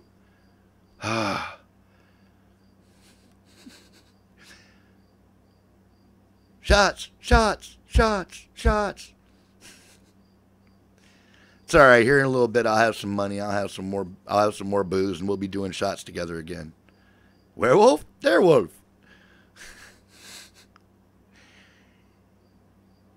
Tell me, Igor. That's Igor. Let me see. What was the name?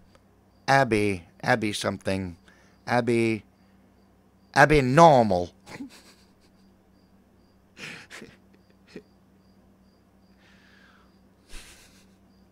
Eating cereal with my son. Absolutely. Cereal time is family time. More Mickey Mouse ears for my graduation.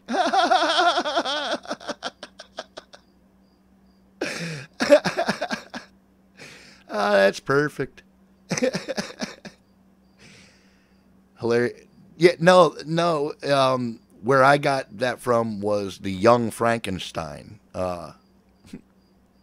Dr. Frankenstein. That's Frankenstein. Marty Feldman, yeah. It was freaking hilarious. Oh my God, that was one of the funniest movies ever. I laughed all the way through that movie every time I saw it. 437 times. Whatever it was. Marty Feldman was hilarious. Those eyes, dude. Oh my God.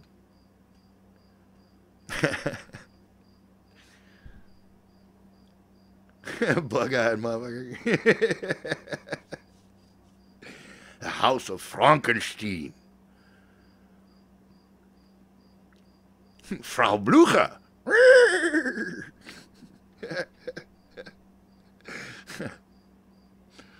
First time on acid, I could swear it was in color. It probably was for you, Don Bear. You had the Technicolor version going on.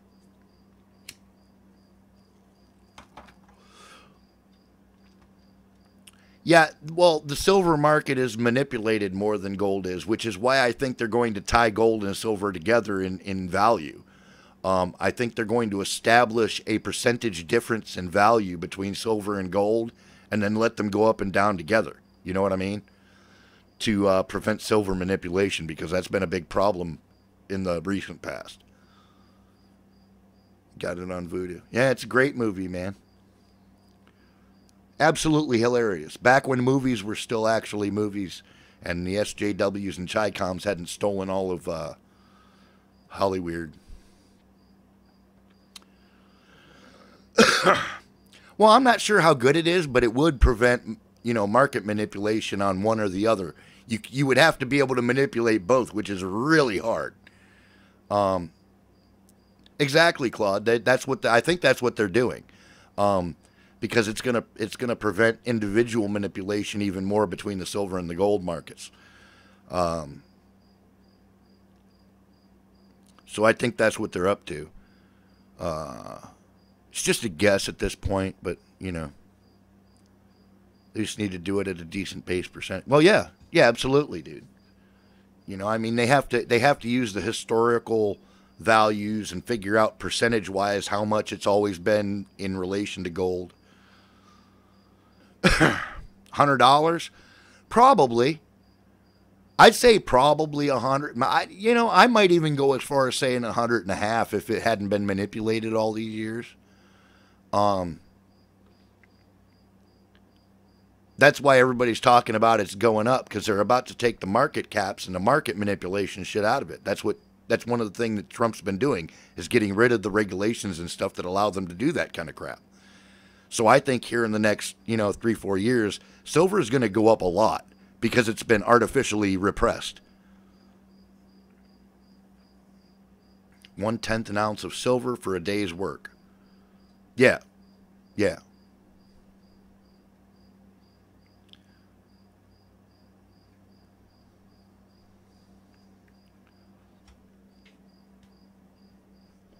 I don't need to buy Netflix. I get it for free. Right on. Buy many months of food in Venezuela. Well, I don't know, man. Venezuelan inflation is at 1,000,000%.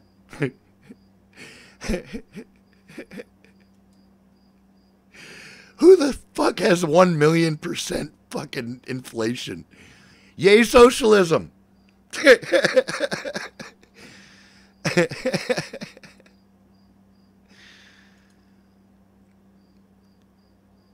Yeah, but I'm not sure that 10% is adequate, dude. I don't even know if that's correct. I don't necessarily think so, because like was pointed out by one of our friends, a Roman soldier only got paid 1/10 of an ounce of silver a day. So even back then, what has a soldier been paid, over the historical timeline? And I think that 1/10 of an ounce of silver back then was probably a pretty good wage. I mean, there was plenty of people signing up to get it. So I'm thinking I think that 10% is low, man. I think that that's really low. But I think they really should peg the two together and keep them going up and down together. That's going to prevent a lot of market manipulation. No, it's at 1,000,000%. I just read the article this afternoon. 1,000,000% inflation. Now, I'll have to go back and dig up the article if you call me on it, but it was 1,000,000%. I was just like, oh my God. Oh yeah, for the precious metals in there. That's cool.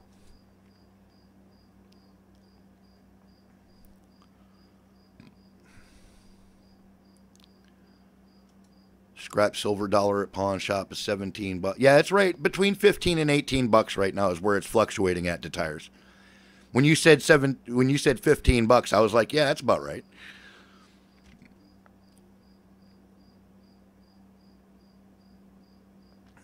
I can't help what Dan Bongino quoted. I can only tell you what I read.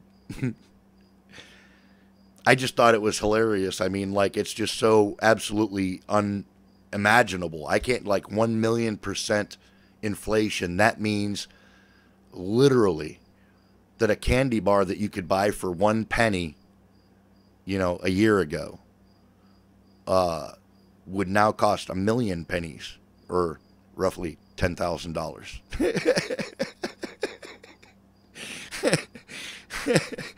You got to take out a loan to get a Snicker bar.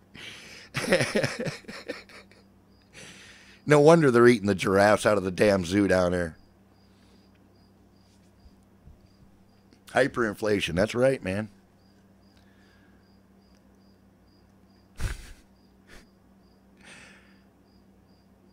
Come on, baby, let's go take out a loan for the Snicker bar. How about we just go knock that giant giraffe out and eat that? It's huge. $1 was worth 300,000 or so Venezuelan currency. Yeah. I used to have a whole bunch of those Morganhead silver dollars.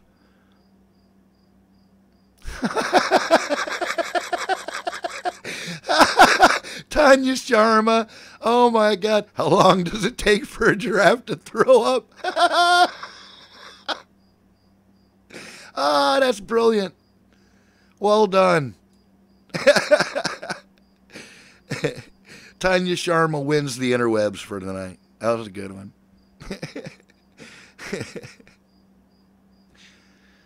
Oh. Anyone who knows silver, even coated in silver, they will know. Yeah. They are the world champs at deep throating. Laugh my balls off. Yeah, I had a whole bunch of those Morganhead silver dollars, man. I got rid of them, though. I shouldn't have. I should have kept them. But I got a good price for them. What's up, Gambit?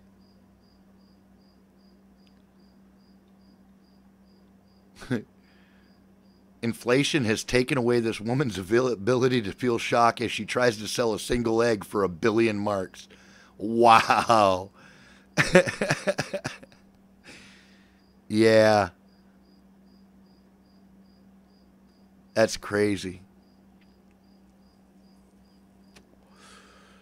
Right on, Gambit. Good to hear it.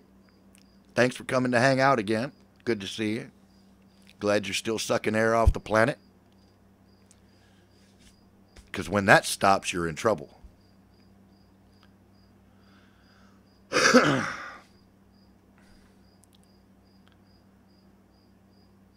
Well, yeah, Tanya, except they meant like a chicken egg. That was the Weimar Republic during hyperinflation.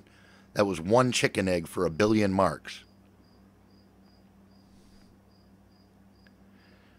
Well, he sneaks in and out, Tanya. I've seen him come in and pop in and be like, hey, yo, what's up? And then just disappear.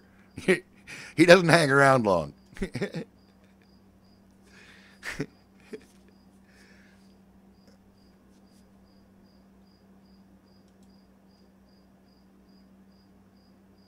It's almost as bad as stolen bacon. It really is.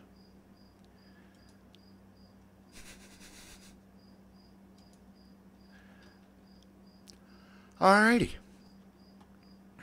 Well, since I've done all that crap and got all my stuff out of the way, and it's 11 o'clock, I think I should do this now.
9 bags of dicks and a hoo-ha.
All right, ladies and gentlemen,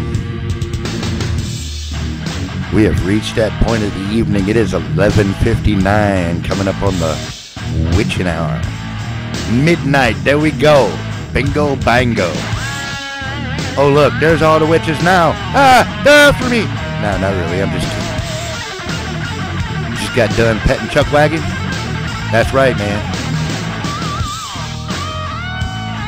So, in order to keep up with my my promises to my peeps, on the way out the door,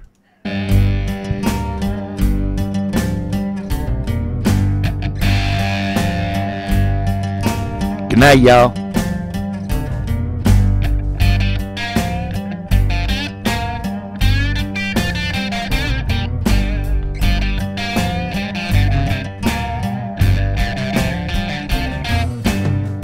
Gotta find my way back.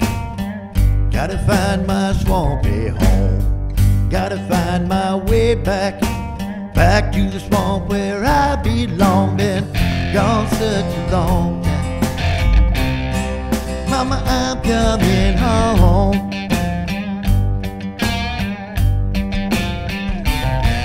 Been gone such a long time. Mama, I'm coming home.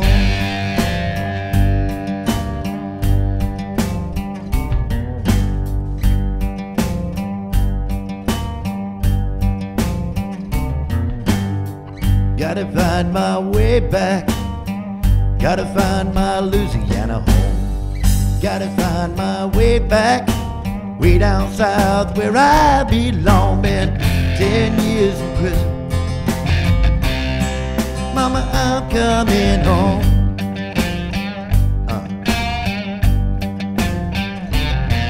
Where the bodies in the swamp were hidden. Mama, I'm coming home.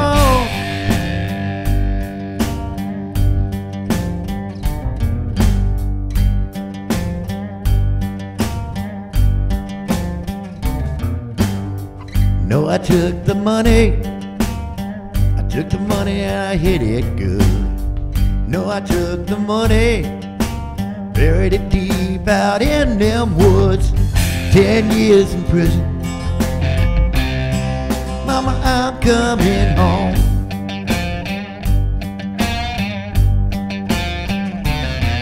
Where the bodies in the swamp were hidden. Mama, I'm coming home.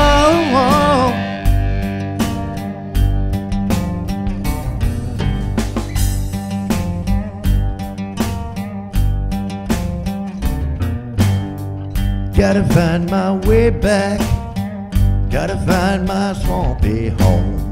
Gotta find my way back. Deep in the swamp where I belong. Been gone such a long time. Mama, I'm coming home.